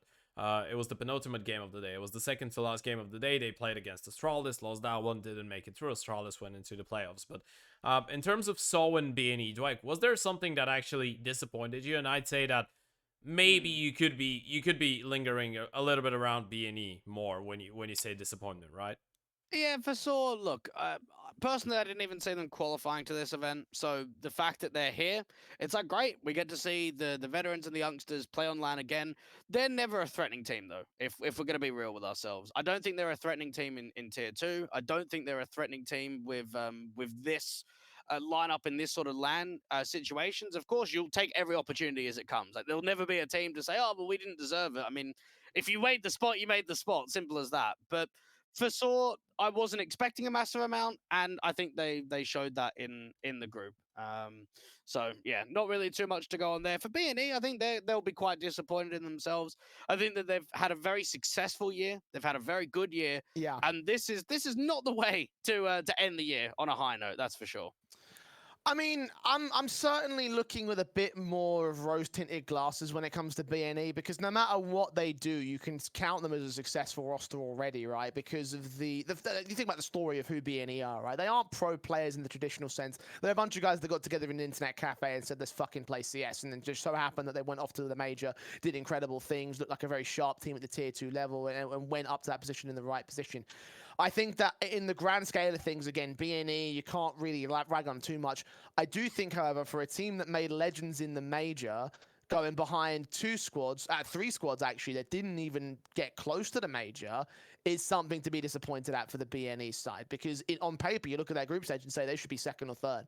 I think I had them down as one of the teams that should have made it into Group B. Sorry, I mean, it made it out of Group B, rather, I should say. And they didn't do that. And that, I think, is the big disappointment for BNE. The fact that there's a lot of expectations on them now that they've set the precedent for what they can do at the major, and they didn't meet that precedent here in Elisa. Again, I got nothing against the boys, and certainly they're not too. I wouldn't hold it against them if they're not too fussed with how things played out, because they shouldn't even be at Elisa in the first place by logical state. But they've earned their spot here. They got a direct invite, and they didn't quite make that invite work out for them in Group B. So yeah, that is something to think about. But in the grand scale of things with BNE, like you mentioned, Doug, they had a great year. Not the way they wanted to end it, but it's been far beyond what I think even they expected, honestly. Yeah. You know why I think I wanna get your opinions on this take that I have right now for BNE. I think that the main reason for them not being able to perform at this tournament is the fact that they're not the massive underdogs. For the first time in a long time, I think for the first time ever, they play at a relatively big LAN event, and people expect them to make it through. Yeah. Because at the majors, the first time, tell me you expected BNE to make Legend Stage. You're an absolute liar, No. unless you're a BNE fan or Banks. Like, obviously, if you support a team, you're gonna be like, yeah, sure. But everyone else wasn't expecting that. Fair enough, you make it into the major. Great stuff. You play some nice CS, unorthodox CS, but nice CS because it works. Then you get into a second major. You manage to make it through relatively easily, I'd say, at the RMR. You impressed a lot of people with the way that you play the game, but then a lot of people going into that second major of the year considered BNE to be absolute underdogs, and we're like, okay, that first major of the year was a fluke. You didn't deserve your spot. Well, not you didn't deserve, but you're probably not gonna do as well in this major. And then you qualify once again, you eliminate FaZe Clan, and again, obviously, you went 0-3 last Legend Stage, now you're 1-3. It's a little bit better. You actually took out the reigning champions, and now suddenly a lot of people actually look at BNE and go like, okay, they've made a better structure. Now it's just not them running around the map and headshotting people. They actually are putting some thoughts behind their play, and people have expectations. And it's a lot different from a mental point of view when you get into a tournament, and you yourself after those two majors have bigger expectations towards yourself, right? And you know you're going to be disappointed, because if they go to a major and they don't do well, they're not going to be disappointed in themselves. Yeah, they might be a bit upset that they lost to this guy and this team and those guys and whatever, because they thought they might have had a chance. But when you go into a tournament like that, you're going to be really disappointed if you don't make the playoffs, especially by, you know, how far you've set up the bar for yourselves. That's what I think it is, right? BNE set the precedent for themselves to be so high, and the fact that they're not meeting it means that in this event, it's certainly something that that you can look at and say, right, this wasn't the group stage performance that they wanted. I certainly wanted to see them on the big stage, because I think that's the one thing we haven't truly seen from BNE, minus of course the legend stage and the challenger stage having a crowd, but like, we haven't seen them in the playoffs of like a massive arena. Yeah. So I wanted to see that exclusively just to see how well BNE would do in that particular environment, but having not made that far, I mean, yeah, it's not encouraging for BNE as in terms of like just raw performance assessments. But again, I don't think that you can rag on them too much personally. I don't know. I'll be a little bit more critical, because I think with some of their results, all right, you keep it close against Astralis, you keep it close against Complexity, mate. What happened in that 500 game? Like, they were just slapped. That just was not even competitive. So yeah, those are the kind of games. If you're BNE, mate, you should be wrecking Saw and you should be wrecking 500. Yeah, you might have some struggles against an Astralis or a Complexity because they get a lot of tier 1 experience. But those are the two teams in the group that if you're going to beat, it's going to be them. So again, for BNE, I think that this was a disappointing event, more disappointing for me than maybe like a Heat or a Game of Legion, just because it was only one win. Like, they needed at least 2 more to be in contention to get out of the groups. But yeah, it's one event, and there won't be roster changes. There won't be changes to this roster. Oh yeah, for sure. They're like a family. I don't think they're gonna go for changes, and I feel like we're just getting near that point where they actually get picked up by an organization. So they're it would be a little bit silly to go for changes, or at least I hope they get picked up by one, because I feel like those guys deserve it. But in terms of the 500 game, I actually did cast that game, and to be fair, I was really surprised, because I think what happened there was just their mental didn't last, because 500 were just playing, well, they were pretty much playing the style of BNE. They were just disrespecting them massively, going for a lot of contact plays. Ships was being ships. They were doing whatever they wanted to. They were just contacting their way into every single fight, going for a lot of unorthodox calls and whatnot. And as soon as it works out a couple of times for 500, you could tell that by the expressions on the faces of BNE that they were getting a little bit upset by the way that they were getting beaten, because I don't think they were ready for that kind of a fast pace and really strange CS at times, because they're normally the team to use that, right? They're normally, and I guess that this is something that we see with teams like that, when you get used to, you know, everyone else trying to kind of counteract your hyper aggressive wild play with something more solid, more structured, and then out of nowhere you just play against a team that's again playing their first LAN tournament, and they're just running around doing fuck all and just destroying you. I think that mentally it's really tough for them. But yeah, I'm on with you on that one, Dweg. I feel like I was a little bit disappointed by the fact that I didn't see them at the playoffs. I really wanted to, but unfortunately for them, didn't quite happen. As far as I know, they're in they're playing some no, they're not playing anything. I think they're on a boot camp right now, and they're gonna have some time off after that. So yeah, probably no roster changes coming up. Maybe they want to change things up a little bit in the server and work on a couple things. But moving forward, we have that complexity performance that, to be fair, after their loss in the first round to 500 on Overpass, I was thinking, oh, that's going to be another stinker for Complexity. And I had such a high bar for them because of their good performance in EPL, and then they miss out on the major, and I'm like, oh, screw that. Now a lot of people would actually think that Complexity is really bad because of what happened at the RMR. I thought they looked really good pre-RMR and pre the major cycle. I think they looked really solid after the player break. But yeah, I guess for them it's another, well, Unluka Maluka result, if we can put it that way. It's one of those for me where if you look at the results, again, it's very similar to Heat and Game of Legion, that one result could have changed it all. But at the same time, that's the BO1 format. is Complexity losing to 500 and Saw? Yeah. But how do you get 2 wins in this group, but yet you lose to it on paper the 2 worst teams, Yeah. right? Like if you're Complexity and you're here to make a statement, your 2 wins don't come off 500 and Saw. It's just it's wild. Because they beat Fnatic fairly well. They beat BNE. They had a close game against Astralis, but then you lose to 500 and Saw. So yeah, I don't know. I don't know what to think. With Complexity, disappointing event. That's all I can say. Yeah, Pro League, I was looking at them thinking, oh, here we go. Finally, they're turning a corner. You know, Complexity have found what they need to hold. They found what they need to be a decent team, right? And then fucking the RMR's a mess. The Showdown's a mess. And in this event, they don't even make the playoffs. And this is the perfect environment for a team like Complexity to actually be decent, right? Because it's not that highest level of competition that we've been seeing them play as a partner team, as an RMR contender. And they still couldn't fucking do it. And at this point, I'm just like, well, what do we actually... What do Complexity have at this moment? Because for me, it's not a lot. Like, there's not a lot of success going their way. There's not a lot of potential being demonstrated. If it was demonstrated in this event, I didn't fucking see it. You know, like again, you mentioned losing to the 2 worst teams in the tournament, and you can count on the victory against Fnatic. Fair enough, that's pretty decent. But you still went close against Bad News Eagles. That could have been their game. They could have been above you, and they might not have made it towards the playoffs as a result of that. But they certainly would have beaten you out in the prize money and the placement in the tournament overall. So for Complexity, I'm just sat there, just like, what is the positive to take away from this tournament? I mean, I'm not sure if there is one, to be fair. If it's a rock bottom moment for them, and in the future they become better with like a change or something, then fair enough. Then this event would be the start of that. But in terms of the event itself, like there's just nothing that I can take a look at and say this team is gonna hold any sort of contention in the next year. I think Complexity has really gone to shit. And again, I was hoping after the Pro League stuff that it would start to go right for them, but it's just not.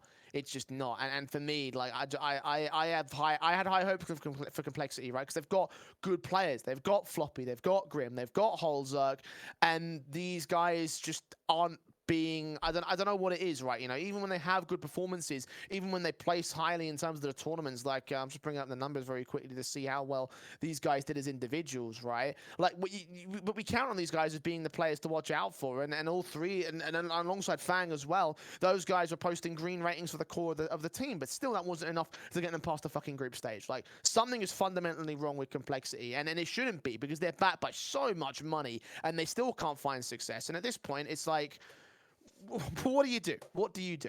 Yeah, I don't know if that's the right take. Like, again, yeah, you could be backed by money, but you've still got a starting 5. Like, just because you got heaps of money doesn't mean you're going to... It's an organization fail. It's an organization fail. If you have all this money and you all have all this backing and you feel this roster, then that's on Complexity above the players, right? Like, that's where the ire is directed in that particular case then. Yeah, I don't know. I don't want to be too critical on them because, again, they were 1 win away and an overtime loss to making the playoffs. I even look at the RMR. I don't think it's rock bottom at all. It's definitely not fantastic. It's definitely not hugely positive, but they lost to Liquid in a 2-1 game. They lost to Zero Nation, well, which was in the 2-2 game where I think there was 2 maps in the series that went 16-13 and 16-14. Yeah. Even the Imperial loss was very close. Like, if they got bombed out of those series, if it wasn't close against Liquid, if it wasn't close against Zero Nation, if it wasn't close against Imperial, maybe I could rip in a little bit more. But because all of those series were insanely tight and they just couldn't get it over, I don't think I can be that, like, rip in of them.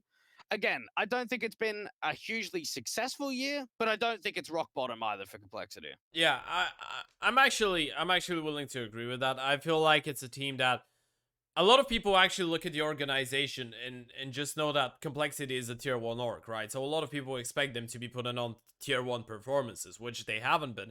But when you look at the first part of the year and now the second one, even though, you know, they didn't make the major, you pointed out there's been some close games. They had a good run on APL. And even though they didn't make this tournament, which, again, we said that 100 times, the format is, well, it's not helping you out to, you know, stop the teams from having flops and stop upsets from happening, right? It's really good for that. And, you know, teams like 500 did prove that with the BO1s and all that happened there. And we had that talk for, I think that's the 5th team that we mentioned. And the first thing that we say about them is, okay, they had that one game that could have actually qualified them for the playoffs. So that shows how close it's been for them. I feel like the right word to put it is unfortunate for Complexity for the second part of the season.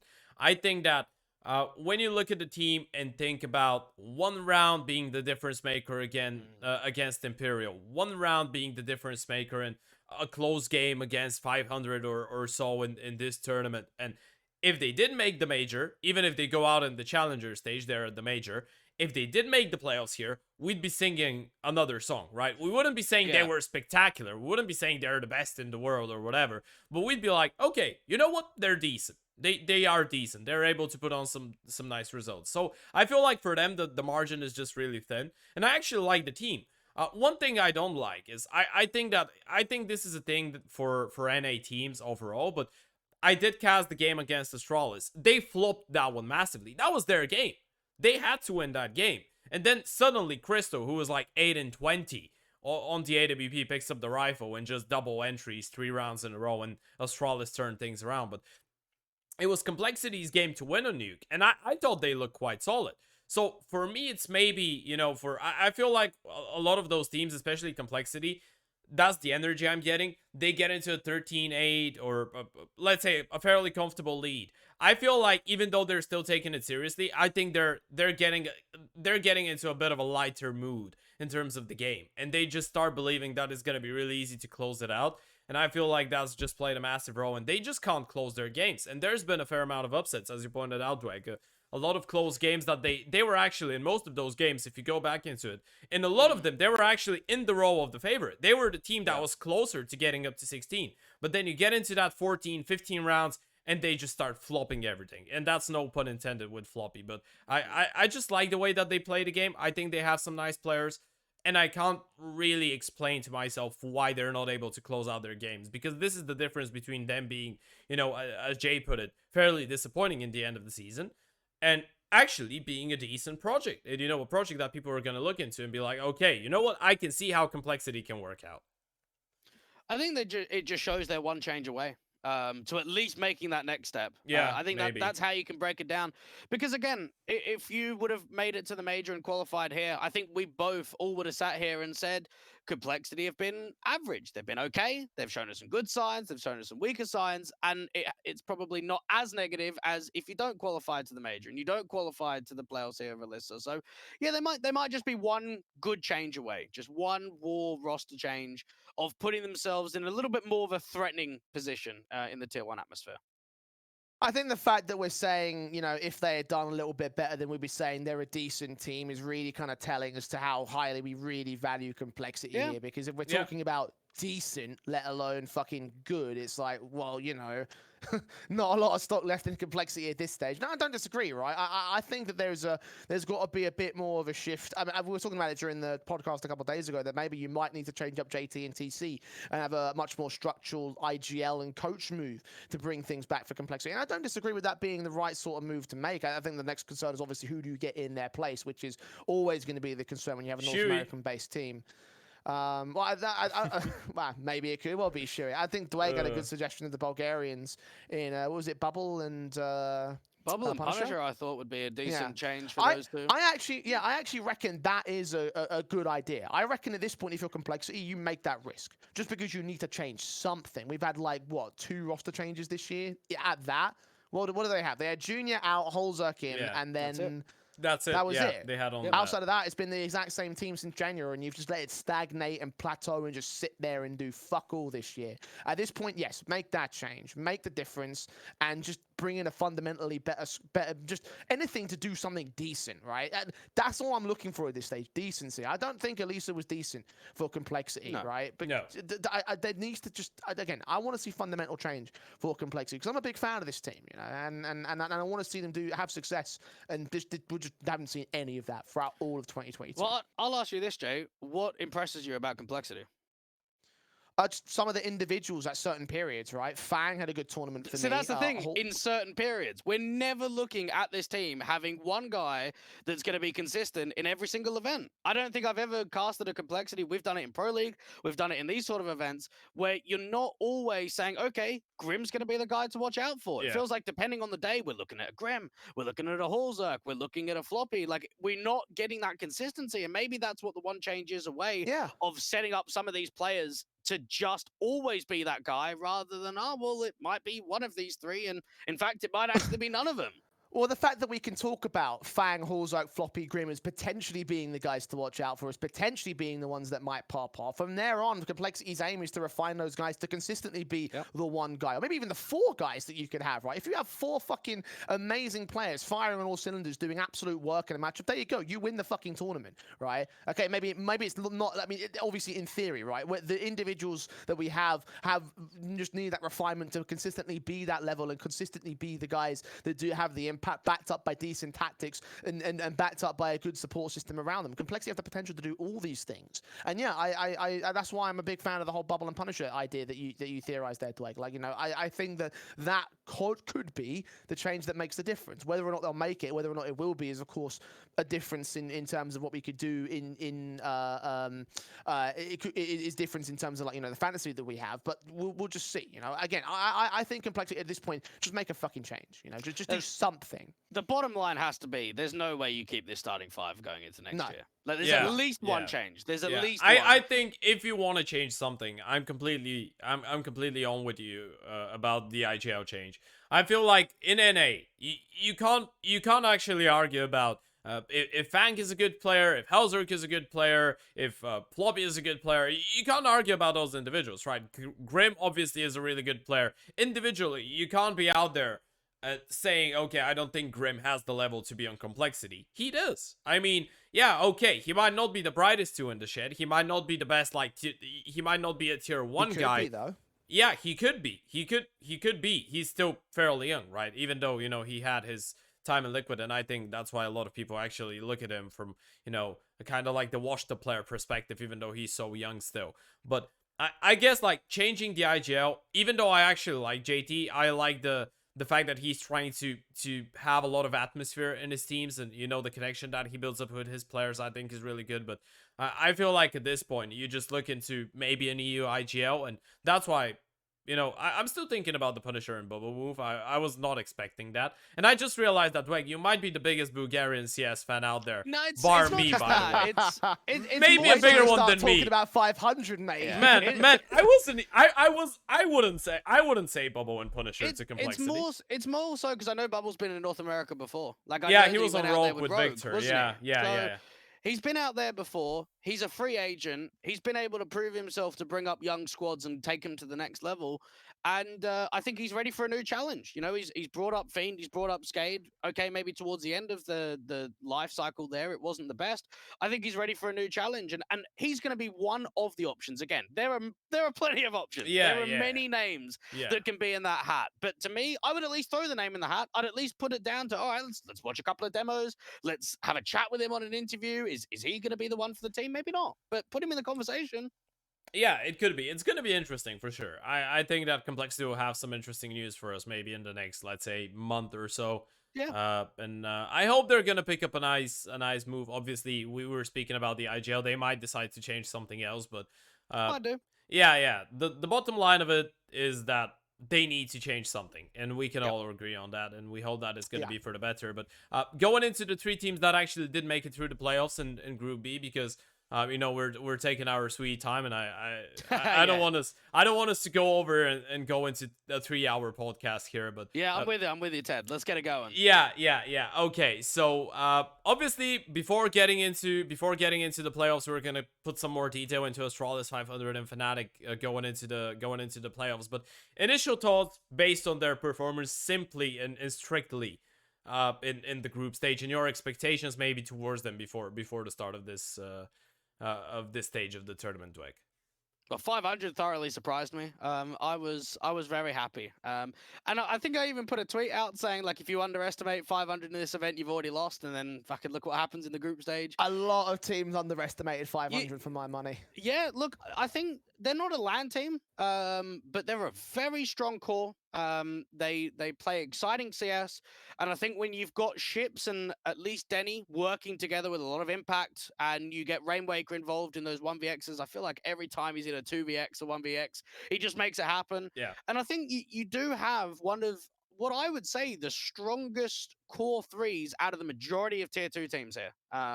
So with that in mind, if you get as much out of those 3 as possible, All you need is a little bit of help from Nikki, a little bit of help from Patrick, and you should be making the stage. So I wasn't too surprised. I was impressed with the way that they played. I'm guessing Nikki's calling, right? Isn't he? Yeah, And then yeah, he is. Chip's doing second. Because I remember, Yeah. like, I used to cast Nikki quite back in the day when he was on Outlaws with Cirque and that. Yeah. So Oh, that was I a remember, long time ago. that was a very long time ago. Yeah. You had like NK in there as Yeah, well. Punisher was Spellin playing and for a bit. Rocking as well. That's right. Yeah. Yeah. So I'm very familiar with Nikki's early days. I remember Jay and I cast him a little bit in 2020 on Fate as well. Haven't seen him for a while, if I'm going to be honest. But yeah, I think with this entire team, I wasn't surprised that they made it out of groups. I mean, I had my doubts coming into this one because it was sort of like the mashing of Fiend and Skade coming together and with the two new additions in the coach and IGL roles. And it was like, well, is it going to work out as well as it did? We don't know. Skade obviously just dropped this roster and it was all emphasis on the changes that they made to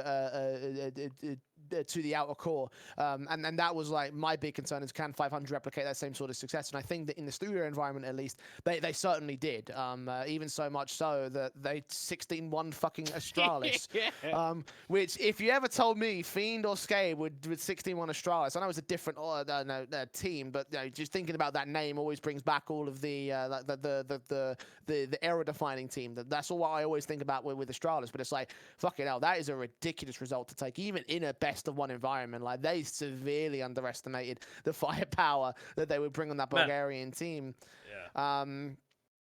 And I guess that probably jumps me off to Astralis, right? Because I did not have them fucking doing well in Group B at all, which is part of the reason why complexity in B and E frustrate me so much, is because I could have seen either one of those teams, especially B and E, having a great tournament and overtaking Astralis, taking them back to the fucking group stage, because they don't deserve to be on that stage at all, as far as I'm concerned. They really fucked it by not fielding Device, in my opinion, because I think Astralis with Device, as shit as they have been in previous tournaments, I think they can go to the grand finals. I think they would have gotten that one extra win, potentially beaten 500 and gone above them in that second place, seeded the other side of the bracket, and then gone forward to face Fnatic in the grand finals. I think they would have delivered a banger with Device involved. But the fact that they didn't do it, the fact that they were so scared that Device would, like, you know, but we don't know. do well. Yeah, we don't exactly. know what the circumstances. But that's what we said a couple days ago on the show, right? That's what Retro mentioned, is that this is the perfect event to just test the waters. Even if you pan the result off and say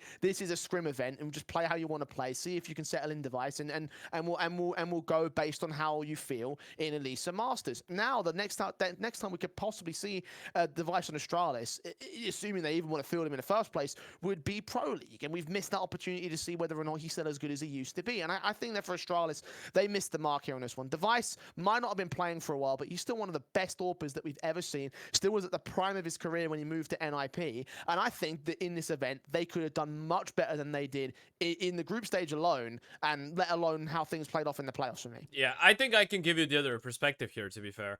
You look at Device and be like, and you're thinking, okay, this is the perfect training ground for a player like him, right? I look at Device, I'm like, this is a guy that hasn't played a single official game in 2022.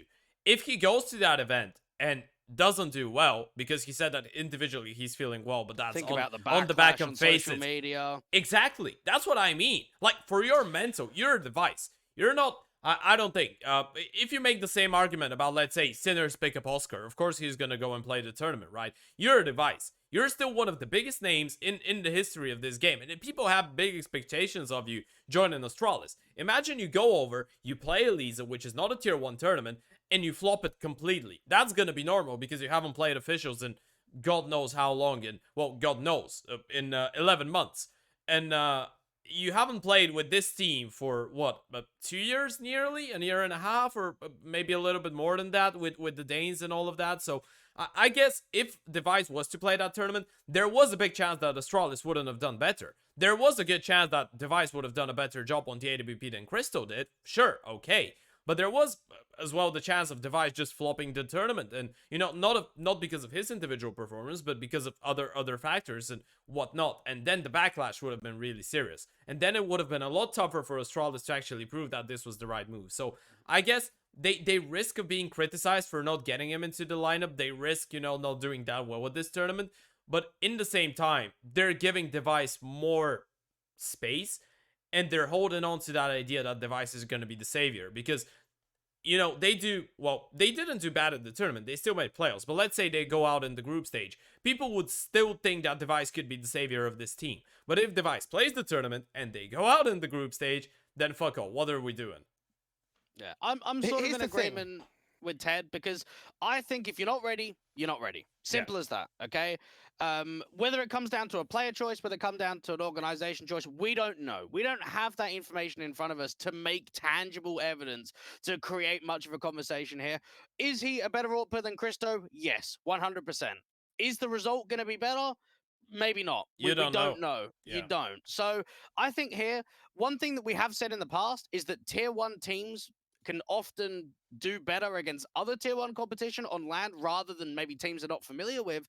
So maybe even give Device a few more months, get him into Pro League. Okay, it's a different level of competition. There's no doubt about that at all. But he might even do better in Pro League than he does here because he's more comfortable. He's been in the roster longer, and he's had time to be with the team in the scrims, just to support that foundation. So I don't think there's too much to discuss on this topic for me.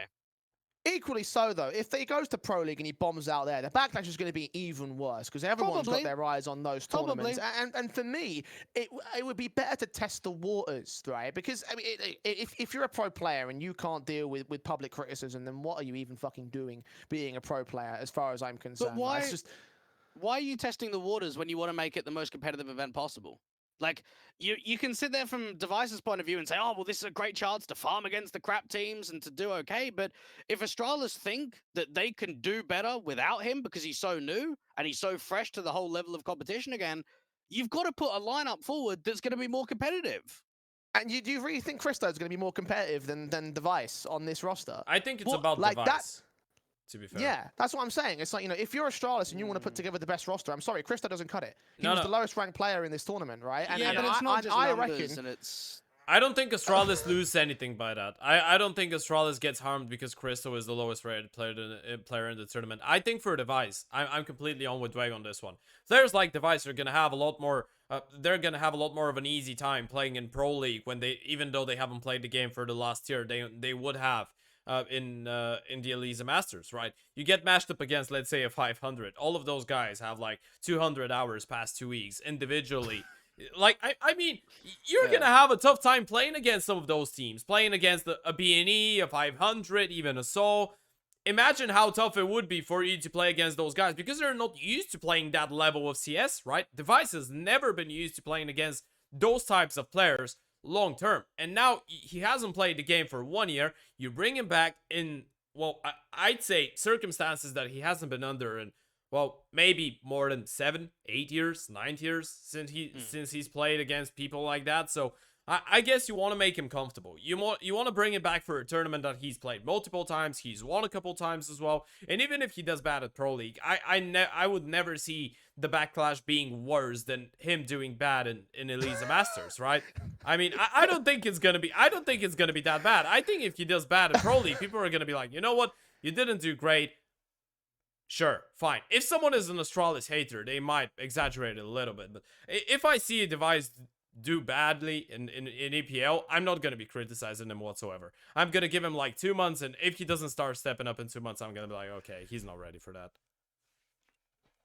Well, I mean, Pro League would be in, what, March, April time? Honest, so that would have been well past 3 months. There is a possibility that they might play in an odd tier 2 event before this. Imagine. Because I think Astralis in the past... What, you mean like Elisa Masters where they could have fucking fielded Device, you know? Online. Oh, mate, Astralis don't give a fuck about online. Like, they're well past that shit. They played in, what, Rubet, and they played in FunSparks. They played Everyone played in Rubet. Everyone played in Rubet. So yeah, that what doesn't about count. FunSpark was ages ago. Didn't they lose to K23 in FunSpark? And FunSpark also was just as we were coming out of pandemic times. Like, we were still not allowed to truly run LANs, and that was a warm-up event for Katowice, which would have been like the first one of the year, right? Like, FunSpark and Rubet do not count. Okay, for me. So, like, if they were going to field themselves in Elisa Invitational, fair enough. But even then, fucking this is the chance. This is the chance to get boots on the ground, hit the ground running, go end 2022 on a much better note. Again, in my opinion, I think the Vice would have done far better. I think that would have been enough to give Astralis a slightly better run. I think that would have been enough to set the pace for what we can expect from him. At the very least, to temper expectations for what's coming into Pro League. Now, we don't know what to expect. And we're asking the same questions about the Vice we're asking about Kenny S. With the inactivity, can he still handle it? Can he still do it? For me, I'm looking at this thinking they've set themselves up to have a massive crash for Pro League, right? And you can say you're not going to criticize. I think that people are going to come in fucking hard on Astralis because their reputation has been fucking tanked in the last couple of years, right? For me, I'm looking at this thinking this was the worst move you can make. And for them, like, I think that they've hampered themselves. I think they've really hampered themselves for this event and for the near future as well. All right, I think that's enough with Astralis. We don't need too much more.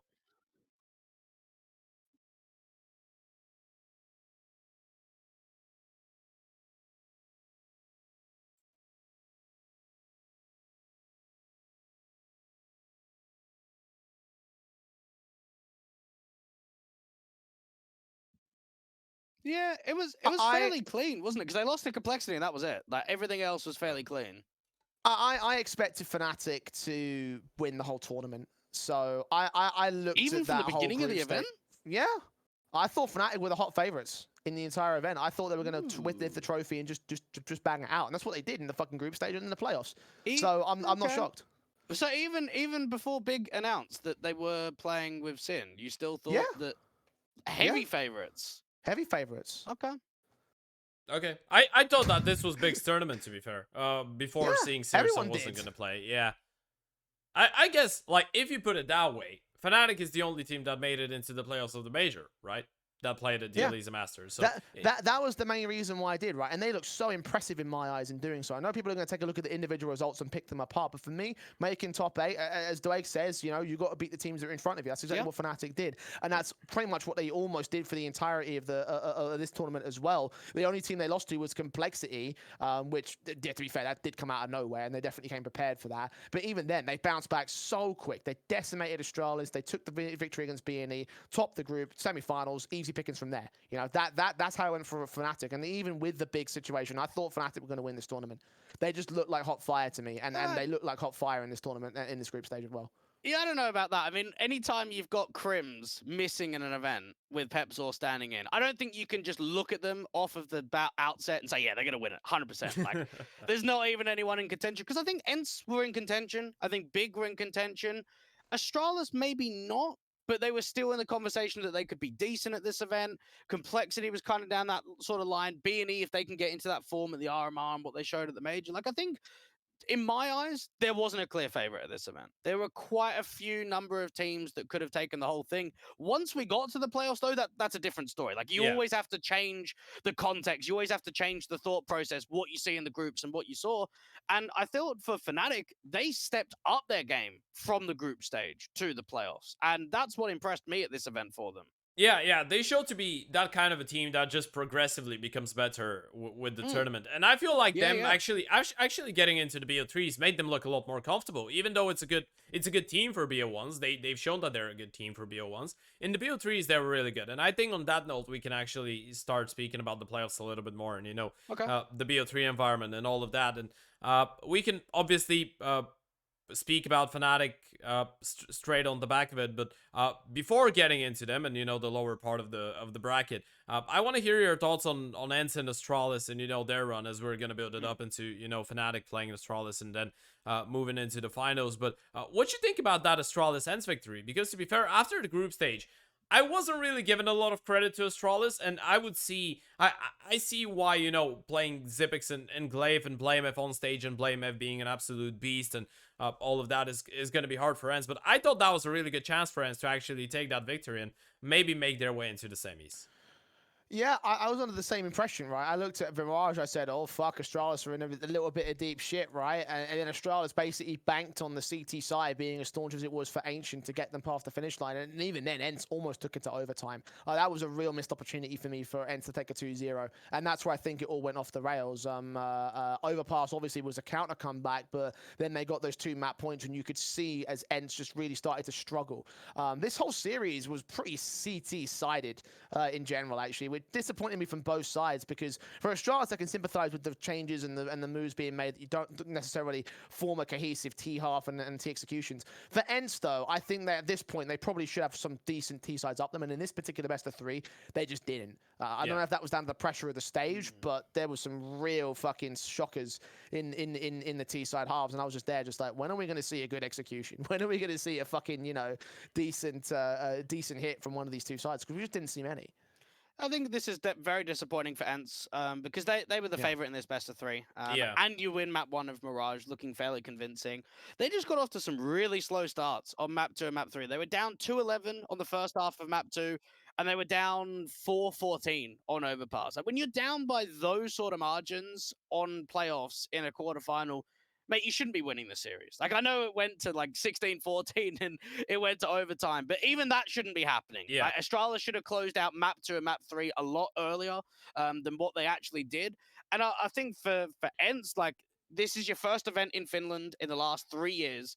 Not that you're a Finnish team, but you've got the crowd behind you. Yeah, Finnish organization, you've got a Finnish coach. This is, I don't want to say the most important event for them in the year, but think about how much it would mean if ENCE won that trophy in Finland. Oh, yeah. Mate, they're not even making it past the quarterfinals. Yeah, that's the thing, right? Everyone was so hyped about ENCE being at this event, and even the crowd was super into it. They weren't as bad as Rio, but you could audibly hear from the desk, right, that they were really behind ENCE. They really wanted them to win. So again, I'm not sure whether or not the issues for ENCE cropped up because of pressure on the stage and the pressure of the crowd being as packed as it was in that arena, and having them always cheer you louder when you get the kills and you get the rounds. Again, I'm not sure if those are factors for the ENCE side, but they certainly didn't deal with the big stage environment all that well to me. And that's a shame, because like even their T sides were decent in the group stage, and then that just didn't happen in this particular matchup, and they choked at the first hurdle, which is just major disappointment for me, because they were head favorites. I don't think a single person on the desk or in the caster booth said Astralis are going to take this in 3 maps. I think a lot of people actually had them down as 2-0, if memory serves me correctly, especially on the desk, right? Like, there was some, there was no faith on Astralis coming into this game. No, there wasn't. Yeah, And for sure. Even Christo, like, he had a rough game. And for some Pius's point of view, I think he didn't have the best of games in the world, but he held his weight pretty well. He had some good moments out in Mirage. His consistency was pretty key. So when you've got an AWP on one side doing quite a lot of impact, and then one on the other side that isn't doing much, this is your perfect chance. I will give a lot of credit to Astralis. Zip played incredibly well on Ancient, and blameF had an unbelievable showing on Overpass. But even with that in mind, that should not be enough for ENCE to still not win this series. Even with 2 maps of individuals doing very well, ENCE, I think it just shows that since these roster changes have come through, it hasn't been all that great. You have a look at their Pro League run when the first lineup came together. They got, what, 1 win? Yeah, and that was the first round against Heat as well. It was their debut with Valdens and Payas. So with that in mind, for ENCE, you think about what happened at the major as well. You get into the legend stage due to doing very well at the RMR. You lose to Mouse, just miss out in the playoffs. Okay, let's come back to Finland. Let's bounce back. Let's put on a good showing. We did very well in the groups, and then you lose to Astralis on the stage. So yeah, very underwhelming for ENCE in the playoffs in this event. Even though the maps were very close, it should have been a win. Yeah, for sure. Especially because this is just Astralis playing with playing with Christo and Mister, and something actually really interesting in terms of, Astralis and their perspective. Christo was doing a really good job with the guns. AWP though, he was nowhere to be found, right? Yeah. So you gotta feel like you're gonna have that advantage, right? Even if they were playing the event with, let's say, a Farlick, I think he would have been able to make a bigger difference on the big green. And I feel like that was just the Astralis that you had to beat. I mean, in that kind of a game, you just know that if you're able to, well, you're not going to be able to outfrag blameF probably, but if you're able to minimize the impact that blameF is going to have on that game, you should be good to go, right? That's the only factor that you need to beat to get a BO3 on the back of Astralis, right? Obviously, you mentioned that that game from Zip, he had a really good performance on one of the maps, but this is not something that's going to happen every day of the week. So even with that happening, you still should be able to close out the game if you're ENCE, considering that this is a really wounded Astralis in terms of, it's probably not the Astralis that's even going to start next season. 100% it isn't the Astralis that's going to start next season. And this is your lineup that you want to be as good as you were with, Spinks and Hades with. And yeah, you needed that result. I think that Ents needed a result. I was a little bit disappointed as an OG Nord fan and thus far a Valde fan as well, because I had big expectations of him, you know, after he joined the lineup. I thought that he was going to be able to, you know, bring up some positive impact, but unfortunately it hasn't worked out for them, even though they had a good showing in the group stage. But moving forward for Astralis in their game against Fnatic, now this is something I want to ask you boys before we hop on the Fnatic train and speak about them a little bit. We had an interesting take on Twitter earlier today, and we spoke about that a little bit earlier.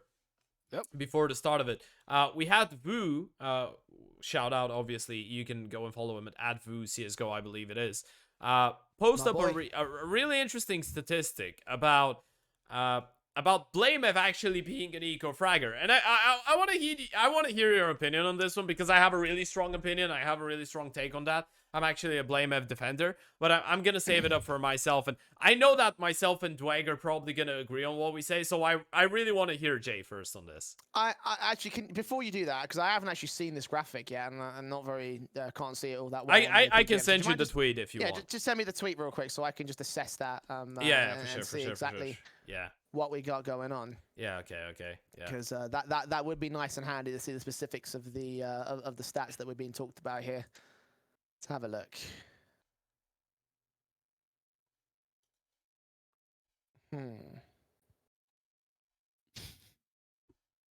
Yeah, that's interesting, because it's it says that he is obviously he's the highest rated player against the Eagles, and there was more. Like it was an entire like giant spreadsheet of, you know, showing that blame's impact on the CT side, may I add, because that was not specified. I don't think so.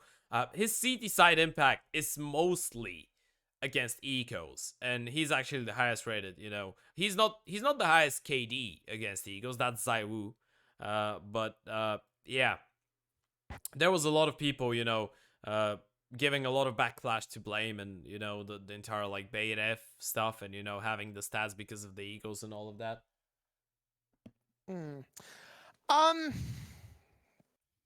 I mean, this sheet is not encouraging to the counterpoint of blameF being you know, anti-eco fragger. But the bottom line I have to look at ultimately is the fact that when I think about who made the biggest impact in this tournament for Astralis, the first person that comes to mind is blame.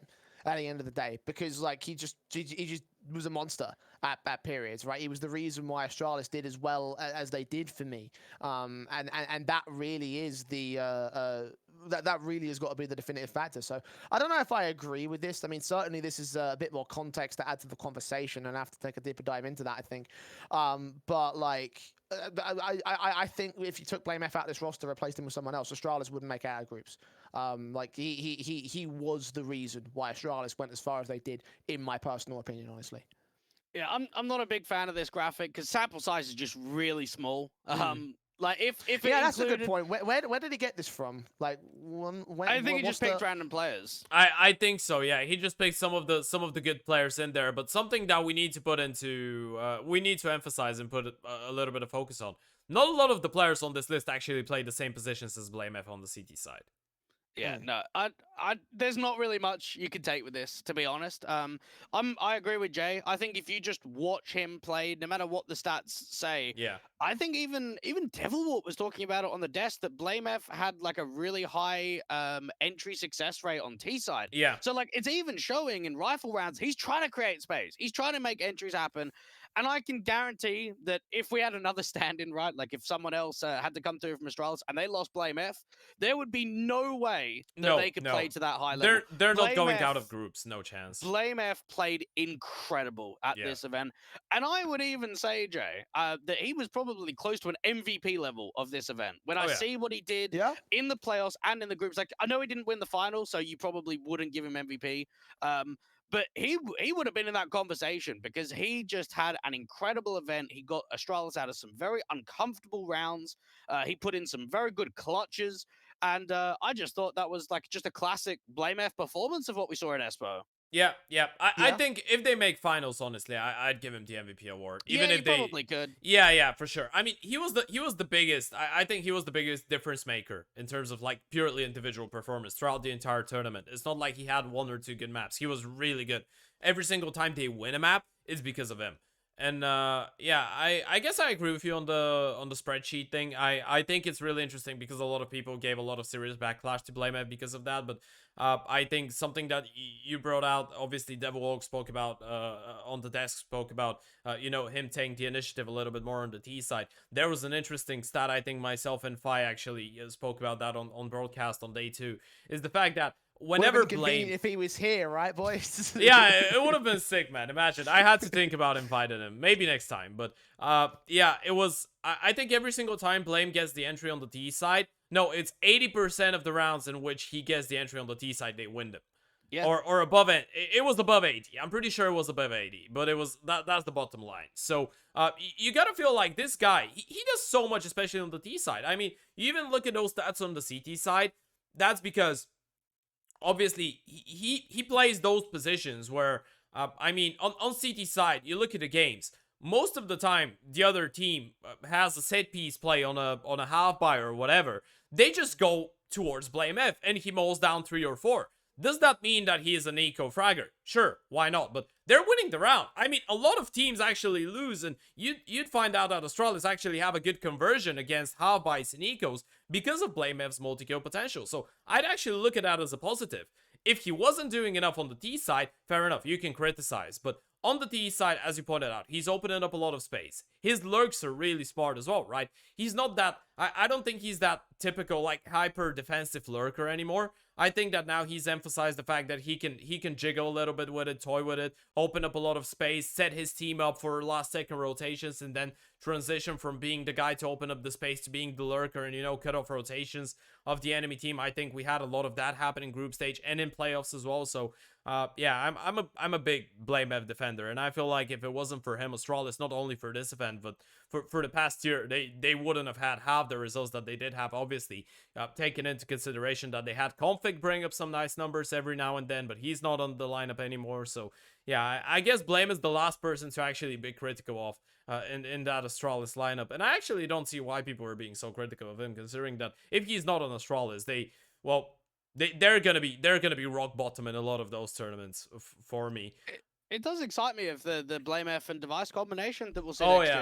year to see what that's gonna be like. Yeah. Because it will feel like finally blameF's getting that second guy. Like that. I was next excited person about down seeing the line to Config, help Blame, him. and Device, to be fair. Yeah. I wanted to see Yeah. the 3 of them. That won't happen, will it? Yeah, unfortunately. Malta is a nice destination, not for all of us, but yeah, moving forward, I guess we can focus on the quarterfinal and the semifinal on the other side of the bracket, because now we're a little bit past, well, we're getting around the 2-hour mark now. Yeah, so yeah, we can do. yeah, it's just gonna be the Elisa Masters talk. Unfortunately, we're not that's gonna fine. have Yeah. the time to go into Blast, because I feel like at this point, if you go into Blast, we can go up to 4 hours. It's okay. So if what you want to do is you want to subscribe to Ted's Twitch channel, and what Yeah. we'll do is we'll do a TED talk after dark, where only exclusively Twitch subs can see all the conversation about the Blast Premier. You know See, what? I'm a businessman. You know, I I've can got the have you. ideas. I can have you two on again sometime in the future. maybe in a couple weeks or in a couple months to discuss something again, because you know it's yeah, it's been an interesting journey, and we have a lot of things to actually talk about. We need to free enough time to make a 4-hour episode. No, we're not gonna do that. No one's gonna watch 4 hours of bullshit. I'd be down for that. But I mean, I'd be down for the discussion, but would you watch something like that? That's the question. I don't think you would. But yeah, moving into the quarterfinals now. Obviously, we have 500 and big. Initial thoughts going into this game. Did you think that there was a chance for 500 to take the better of big? Yeah, to be honest, I did. Because the reason I did was because 500 have done very well against Big in the past. And I think Ships, Rainwaker, and Denny have never lost to Big at all. No. So they've got a Well, good track record. I think they've played 2 BO3s, right? Yeah, and they played 2 BO3s. And they've won both Yeah. of them, and they were online. Yeah, it's true. But I sort of looked at it and I was like, well, both times in the past, it was quarterfinals online. It's another quarterfinal on LAN. Ships had been playing quite well. Denny had been playing quite well. So there was a chance. I mean, they weren't going to be the favorite. You have to be real with yourself. They weren't going to be the favorite in this best of 3. But I did think they were in for a decent chance. Patrick impressed me quite a lot on the city side of Nuke playing top heart. But the thing that I think let them down was their patience just wasn't there in so many rounds. They were over peaking a little bit too much. I felt Denny had a really quiet game with the AWP, which is unfortunate because he wasn't like that in the group stage at all. I felt as if Ships wasn't quite finding the lurk attempts on T side as well. He was being read quite a bit of the time, and they were just simply outclassed in this series. Like, I know Nuke shows as a scoreline that it was fairly close, but if you actually watch the way the rounds went, there wasn't much of a chance here for 500. So it was good chance for them to play on land, because I think Rainwaker and Denny had like, what, 40 maps on land. Ships got over 200. Yeah. Patrick, this was his first international LAN event, and I hadn't seen Nicky play on a huge stage for like 8 years. So with all of that in Yeah. mind, there's quite a lot of tangibles to why it wasn't like an upset win.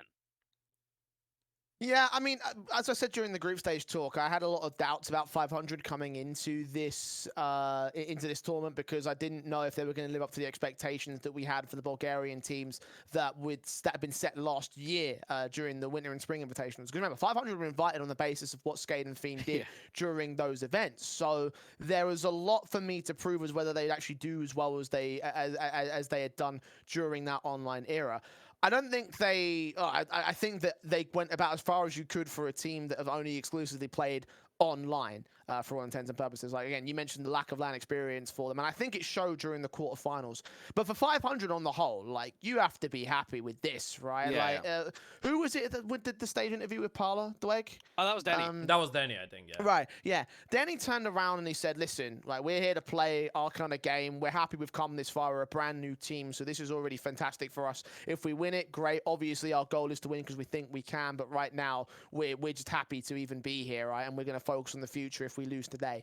And I think that's really what the right attitude is to have for 500, because I think walking into this playoff stage, we were saying the one key thing that Big have to their favor is the experience, and they used that throughout this entire playoff stage, and they beat 500 for it. They were able to not dispatch of them, because the first map was pretty good, but it still was a 2-0. And I think that's the only thing that hurt 500 was just the jitters of not being used to the big stage environment. And I think if they're able to work on themselves on that, get that grinding, get that practicing, go to another event in the near future, I think it will be a very different outcome. I think 500 have the potential to still beat Big on a stage environment if they just get that experience together. That's the only thing they're missing right now for me. Yeah.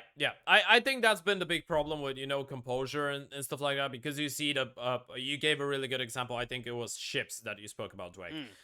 He is a guy that knows how to do plays that are gonna win them rounds and probably games sometimes. But the bad part about it is that he's that type of a guy. If it doesn't work out for him once, twice, or 3 times, he's not gonna stop doing that. He's gonna continue playing that same old style. He's gonna continue doing the same plays. And as soon as they stop working, that's just gonna start being a big minus for the team, and that's been the case with him for a long time. But yeah, I agree. I think they had a really good event. I think you'd be delusional to think that 500 or favor is to win the event going into it. So them going out of groups and making it into playoffs and being able to still put up a fight on one of the maps, even though, as you pointed out, it was a put up a fight in terms of, how convenient, or not how convenient, but how convincing the victory was on Nuke, even though the score didn't show it from Big. And, obviously the second map was really convincing as well in terms of score and what happened in the server. But I think you can still be happy with that. I think that proved to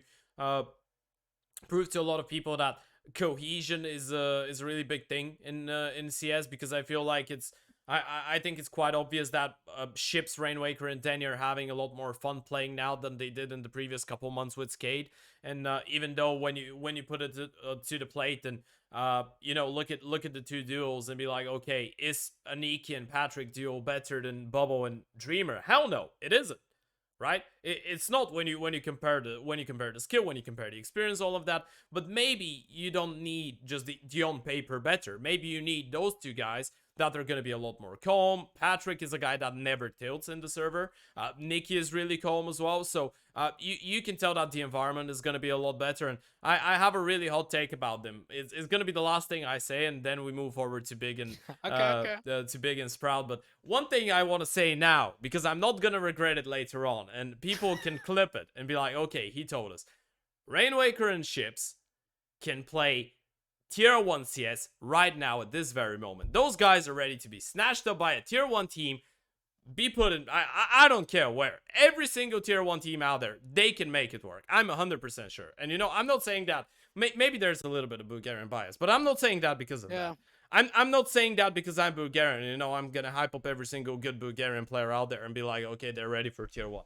I feel like those guys by that event, and I was actually afraid. I used to say that back in 2020, I believe, 2021. I used to say that same line, and then I stopped repeating it for some time because I was like, oh, maybe they've lost it. Maybe I wasn't right because, you know, for a long time I didn't see what I did see before that. But yeah, seeing that tournament, I just feel like they have individuals that are ready to play on a much higher level. And I think that what played them a really, you know, bad part in this big game was exactly what you touched upon, right? Big were just the better team. They were well structured. 500 were going for a lot of over aggressive plays that they might have not had to go for, and I think that was the big difference maker in terms of, you know, just Big picking up a pretty comfortable win. But individually, I feel like 500 did prove that at least that core of Denny, Ships, and Rainmaker is still really good, as you put it out. One of the most solid three-man cores in the tier 2 space. I think individually, this is a tier 1 core. And realistically, they might actually get quite a few LAN opportunities next year. Yeah, Because they obviously might. we've got the CCT circuit, I should say. Yeah. With the LAN finals coming through soon. Not that they've done that well in the online events recently. Yeah, with but this new they will lineup. probably go. They probably will, though. Do you know what I mean? Like, this team, you always know, are going to go deep in these events. So looking at the way that the Tier 2 circuit is next year, I think there's a fairly good likelihood that 500 qualify to more lands. And that's only going to benefit these guys, because that's something in the last 2 years, and maybe even before that, which just hasn't happened for a lot of these guys. Yeah, I wonder what the rankings are for CCTH, now that you mentioned it, whether they won't be high at the moment. No, they're not high. They're not high. Right. But all it takes is one or two good events. Yeah. Because I was thinking, right, we've got the first CCT LAN coming up in a few months, and it's like, it would be sick to have them there. I don't know how the invites work on that. I think they were all of the ranking points, or is it from It's top 3 in ranking points and then 5 invites. Yeah. So there's a chance they could just get straight invited in if they do well. I mean, that's what I was thinking, right? Yeah. Like, imagine if they do get invited off the basis of what they did here in Elisa only. I'm not sure what the invites are going to be based off of, or how CCT are going to structure that, but that's a genuine conversation to have with this team, because look what the fucking did here, right? Look at the run, and look at how good they looked up until they met Big. And, you know, I know what you said, Ted, there with the whole, like, Rainwaker and Ships thing being part of a tier 1 team. I disagree in part. I think the only thing they're missing, again, exactly what I said about 500 a moment ago, the only thing they're missing is the big stage experience. If they get that, then yes, they will be banging with potential to be as part of a tier 1 squad. As of right now, they're in 500 and 500. Yeah. I think they just need that little bit extra experience. They go to CCT lands. If they start playing in these finals events, I think that they'll get that experience, and I think that they'll get the opportunity to be like a team in this environment that will do extremely well. Okay. Again, I've got nothing but praise for 500 in this event, because they've just been lights out, and they've been vindicating as well, right? Like we were saying, well, again, I'm going to reference the show from 2 days ago, but we were all saying, right, like, it's so good having casted these teams and seeing these teams come up in the online era, come to land, get their shot, and knock it out of the fucking park. You know, they did about as well as 500 could have done. They did about as well as Skade and Fiend probably you could have expected them to do in this environment, and for that reason, just hats off to them. You know, that's all I have to say about 500 here. Yeah, for sure. But yeah, for now we can move forward, because obviously there's a lot of things that we can speak about on a lot of those teams. But going into the semifinal between Big and Sprout, and I want to hear your opinion on this one, Dweg, first, because I did join in the show of Jay the other day just for that matchup. And I saw you had a bit of a brawl with Ryan about this, you know, him saying that maybe I still agree with what Ryan said. If they had Low and X play instead of the coach, things might have went different if there wasn't changes and all of that. Do you really think that there was a big chance for Big, no pun intended, but if there was actually a genuine chance for Big to lose those series, if there was for a change? And what's your opinion on that semifinal as a whole? So I think going into the semi, there wasn't a favorite for me. I think Big were a little bit more, just because they've been at this level before. Their core's been together longer. They've got stage experience, but there wasn't much in it. Like, it was one of those best of threes where Big can win it and Sprout can win it. Now, when we got told about the stand-in map 1, that then throws a little bit of a curveball, because this is an event where a lot of teams have had stand-ins, but this is a team that's not had the stand-in for the whole event, but yet a stand-in for what we assumed was going to be the whole best of 3. We only got notified, what was it, after map 1, where they came out on stage and was like, right, Lonks is coming back. So it is a very odd matchup if you're big. You come into it expecting you're going to play Lonks, and then Berry plays. You win the first map, you go, right, okay, this is what we're going to adjust on Nuke, and then you go, oh, hang on a second, there's now a change, and Lonks is back. So I think that does change quite a bit in the series on how you prep for it, how you adapt on the fly. So this was a tough series to call overall. And for Sprout, I think they did as best as they could with these sort of conditions, but it wasn't enough to get it over the line. And I think even on Mirage, while it was 16-11, I think, Jay, you could probably agree, this was the least competitive map out of the 3 of them. That first half, they were getting smoked. They were getting absolutely slammed on the first half of map 3. Yeah, certainly the case for Mirage. However, and this is where we're going to go different ways. Here's the thing. I agree with you up until we get to the matchup, right? The idea that going into this one, there was no clear favorite. You know, I looked at Sprout as being slight favorites on the basis of the group run alone, but realistically, it could have been a banger that went all 3 maps and either side could win it. I do think, looking back on it though, seeing how Overpass and Nuke went, that Sprout got real hard done by having that stand-in situation. I believe with the way that they're able to win Nuke and take us to a 3rd map, with how close Overpass got, Lonks standing in, or Lonks being part of the roster, would have been enough to tip Sprout past the finish line. It wouldn't have been a close affair, but it would have been a hell of an upset had it come through like that, because it was fucking close in those first 2 maps. Like, well, upset. It depends on your perspective, you know. Upset, favorite win, whatever the fuck, you know. It would have been, in terms of name value, call it an upset. But like, in whatever way you put it, it would have gone the complete other way for me. And again, I think Lonks was the difference maker. I think that had he been in Overpass, they would have taken it 16-14, you know, ever so slight, just those slight little margins to push them past the finish line, get that map, get map 2, and then go to the grand finals. That would have been a hell of a moment for Sprout, and I think it genuinely is an alternative universe that we could be living in had that stand-in not happened for map 1. Yeah, I see why you're saying that. I mean, even when I watched your show with, you know, Ryan making the same point, I can see your logic. In the same time, though, I feel like at this point, with the experience I've had watching CS, I've realized that replacing one player, even though you think you're replacing him, well, not you think, you're replacing him with someone better, that doesn't mean that this one round that, let's say, Barry didn't manage to get a double kill or a triple kill, Lonix could have had a multi-kill. That doesn't mean that it's going to be the exact same way up to that point, and oh yeah, if it was Lonix there playing, he might have been able to pull it off and they're gonna win the map because of it. Unfortunately, I don't think CS works like that, and I think that when you change, obviously Lonix would have made it a little bit easier because it's a last second readjustment, but it's a last second readjustment for Big as well to play against the coach, because that doesn't mean that Barry is gonna play the roles of Lonix. No, they're not gonna play like that. You're not gonna put your coach in that position. You're gonna shift a lot of things around him to make him, well, you're not gonna make him comfortable, you're gonna make him a decoy.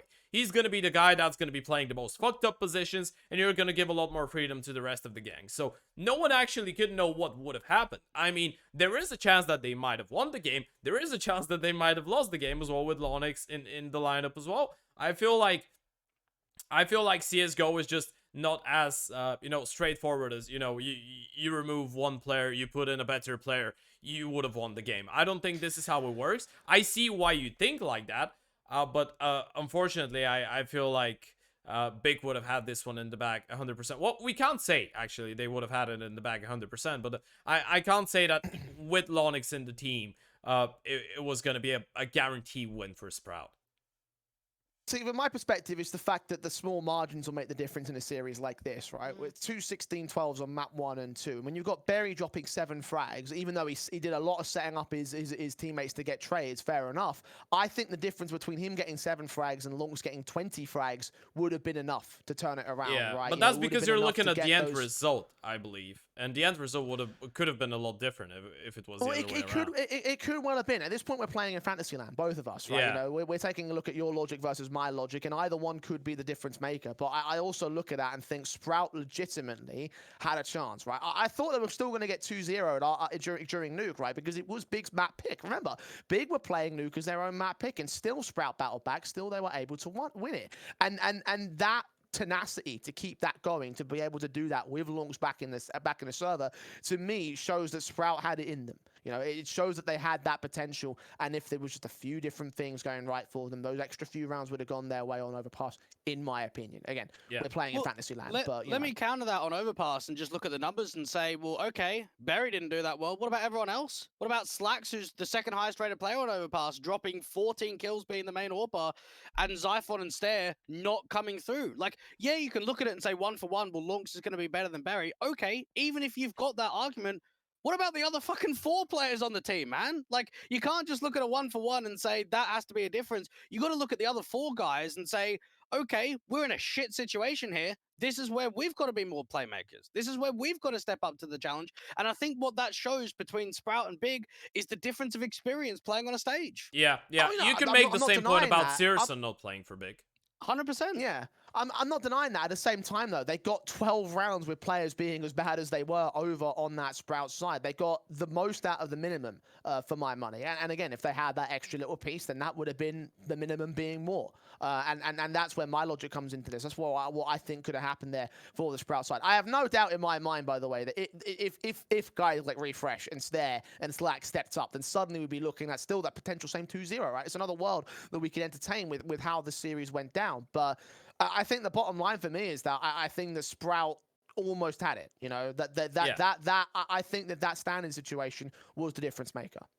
Yeah, well, A slight difference maker, but the difference maker nonetheless. Well, it did make a difference. I think we can agree on that. It does make a difference when you're playing with the coach. Whether they would have won the game with Lonix, we can't know. That's at least this is the bottom line for me. We can't know. I think it's a 50-50 game. Maybe if we see another head-to-head next year. Because we saw, what was it, 2 head-to-heads at the RMR and the Major, I think, where it was like 16-11s on Vertigo. Yeah. So maybe if we get like another head-to-head next year on LAN, full teams with syrsoN, full teams with Sprout, then we can be like, right, this is another best of 3. This is proving time. This is like your matchup you didn't get last time, and this is going to settle everything. Yeah, and there's not going to be any excuses for either side. Absolutely. Yeah, that would be perfect. That would be perfect. But moving forward into the finals, boys, because we're past 2 hours and 19 minutes now. Fnatic taking on Big. Okay, I have nothing to say about that game because for me it was just the better team on the day, just absolutely won it, and they deserved the victory. But if you have some hot takes or something that you want to say as, let's say, a resume or an abridgment for how the tournament went for both these teams. I think this is the perfect example of what I was talking about with big successes being all down to the experience, right? They had the experience factor against 500. They debatably had the experience factor against Sprout. And then they come into Fnatic, who have had the deeper run in the Major, who have got all these players that have played in the exact same environment as Big, been more successful against Big. And suddenly, they also have the better firepower than what Big had in that matchup, as was demonstrated by the score lines as well as just the general scoreboard itself. So for me, I'm looking at that thinking that it's more proof in the pudding to what Big's strengths really are. And ultimately, for Fnatic, like it's more proof to the potential that this lineup has. I remember they're saying after the Major, this could well be like this is only half the potential we have. If that's half the potential that you've got, boys, I'm excited to see what you're like at full force, because this was just a stellar, absolutely stellar grand final from them. And I think it showed with Fnatic, the way that they played against Astralis in the semi and the way that they played against Big in the grand finals is that CT sides, they were just super disrespectful. You had Roy always aggressing. I saw it on Mirage that he was always aggressing a ramp. They were fighting connector. They were fighting short. Out on the grand final when they were on Vertigo, you had like Nikodos playing 51. You had Roy playing top ramp sandbags, and it was just constant fire. It was just constant pressure. And I think for Fnatic, that gives me a lot of benefits with like the IGL and the coach of Mezzi and Kita, where they've come in with a strong game plan on what they want to do. And I think they came into that final saying, we want to just fuck shit up. We want to come in, we want to disrupt all the setups, because Big are a very tactical team. Yeah. They like slowing down the pace. They like working timings. And for Fnatic, it was barragement of aggression in every single round. And once you get sort of 8-9 rounds into the game, you're in their heads at that point. That's when you just know you're completely on top, and they were outclassed. Fnatic were the far better team in this grand final. Pepzor, the stand-in, had an incredible performance. Pepzor is a sick player. He is. He played very well. Mezzi stepped up tenfold in both maps in the semis, both maps in the grand finals. And I think when you've got Messi, who was underperforming by quite a while in the group stage, performing well, Pepsor doing the same, Roy playing at a very high level, you almost just need Nikodos and Fasha to be decent. Yeah, Like, as long as they hold their weight, they that's need to enough. be mid-line, and that's gonna Yeah. be enough for them to close out the game. And it showed that, like, even in that semi-final against Astralis that went to OT on Overpass, that shouldn't have even gone to OT. This should have been 4 maps back-to-back in the playoffs where you're not even given single digits. You're just rolling teams over. And I think for Fnatic that you could not have ended the year on a better high than making top 8 at the major, winning Elisa, getting that Katowice spot. Confidence has got to be brimming.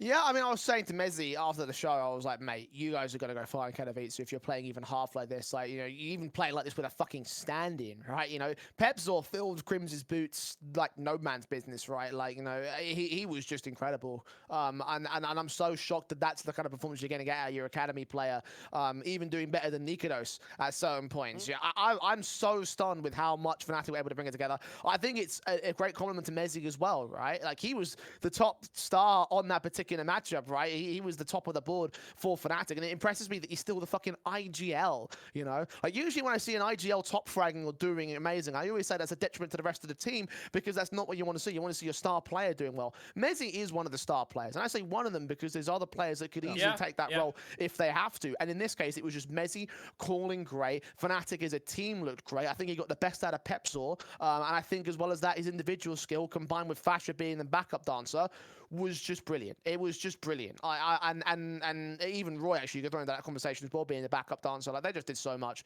as that core 3 unit in this series, and it just impressed me so much. It impressed me just in general over the tournament. You know, again, I had Fnatic down to win it, even with the standing situation, and this was even far beyond what I expected. I thought that Big were going to give him a decent crack at it. That didn't happen, though. And I do think there was a bit of an extent that Big kind of dipped off in the grand finals because even Tabson didn't really do all that well. But a lot of it rests with Fnatic to exploit that and just decimate them. Yeah, I think. Yeah, go on, Ted. you can go on. You can go on. Well, I was just going to say for Fnatic, this has got to be them hungry to do more. Yeah. Because Jay was saying, oh, I think they can go deep in Katowice. I don't know if I agree with that because you're looking at a very different sample size of teams. You're going up against the Phasers and the Na'Vis and the Outsiders and the Cloud9s. I think this is where for Fnatic, you go, right, we've done well at the Major. We've done well here at Elisa. We can't fucking kick our feet up now, right? Like, we've got to keep working hard. We've got to come through very prepared in the next year because I think it does show this team does have a lot of potential, but they still haven't quite shown that ability against the top elite teams, against the very best in the world. So I'm going to be looking forward to seeing what Fnatic are going to be like in that next step because I think for their sake, you could not have ended the year on a more positive note, but it's still a lot of hard work needs to be achieved, and they'll know that going into next year. Yeah, to be fair, that's what I was about to add as, you know, a finishing point to it. I don't think they will. I don't think they will forget the grind. I don't think they will forget to, you know, put in the hours because all of those players, it's a really different conversation that we might have compared to, let's say, a Gamer Legion because they have the experience, and most of those guys on Fnatic, let's not forget, they're not that young. All of those guys have been at the bottom of the barrel, right? All of them know what's it like to play the game for a long time and not be able to, you know, get any chance to get close to tier 1 competition. Yep. So I don't think that those individuals being, you know, grown-ass people, right? They're like 26, 27, 25, 24, all of that. They've had a lot of life experience, and I think those guys are not gonna kind of forget about where they are and where they started from, and I think that those guys are gonna keep their cool and, you know, keep on putting the work. But as a finishing note on that, before we, you know, scratch it all and close out the show, because it's been a really long conversation, I wanted to say that I don't really look at Pepsor as an Academy League player. This is the thing that I want to bring in. I feel like Pepsor is one of the guys that when you look at the Academy League, he's one of those players that, let's say, like Marix, like Volt, that you feel like they're a lot better. Hetrick as well, they're a lot better than everybody else in the Academy League, and you can tell that they're ready to play, maybe if not tier 1 full time, they're ready to play tier 1.5, let's say, and they can play tier 1 events. I think that Pepsor, I'm actually gonna be happy, and I'm not happy I'm saying that, but I'm gonna be happy if Pepsor replaces Crims permanently on that lineup.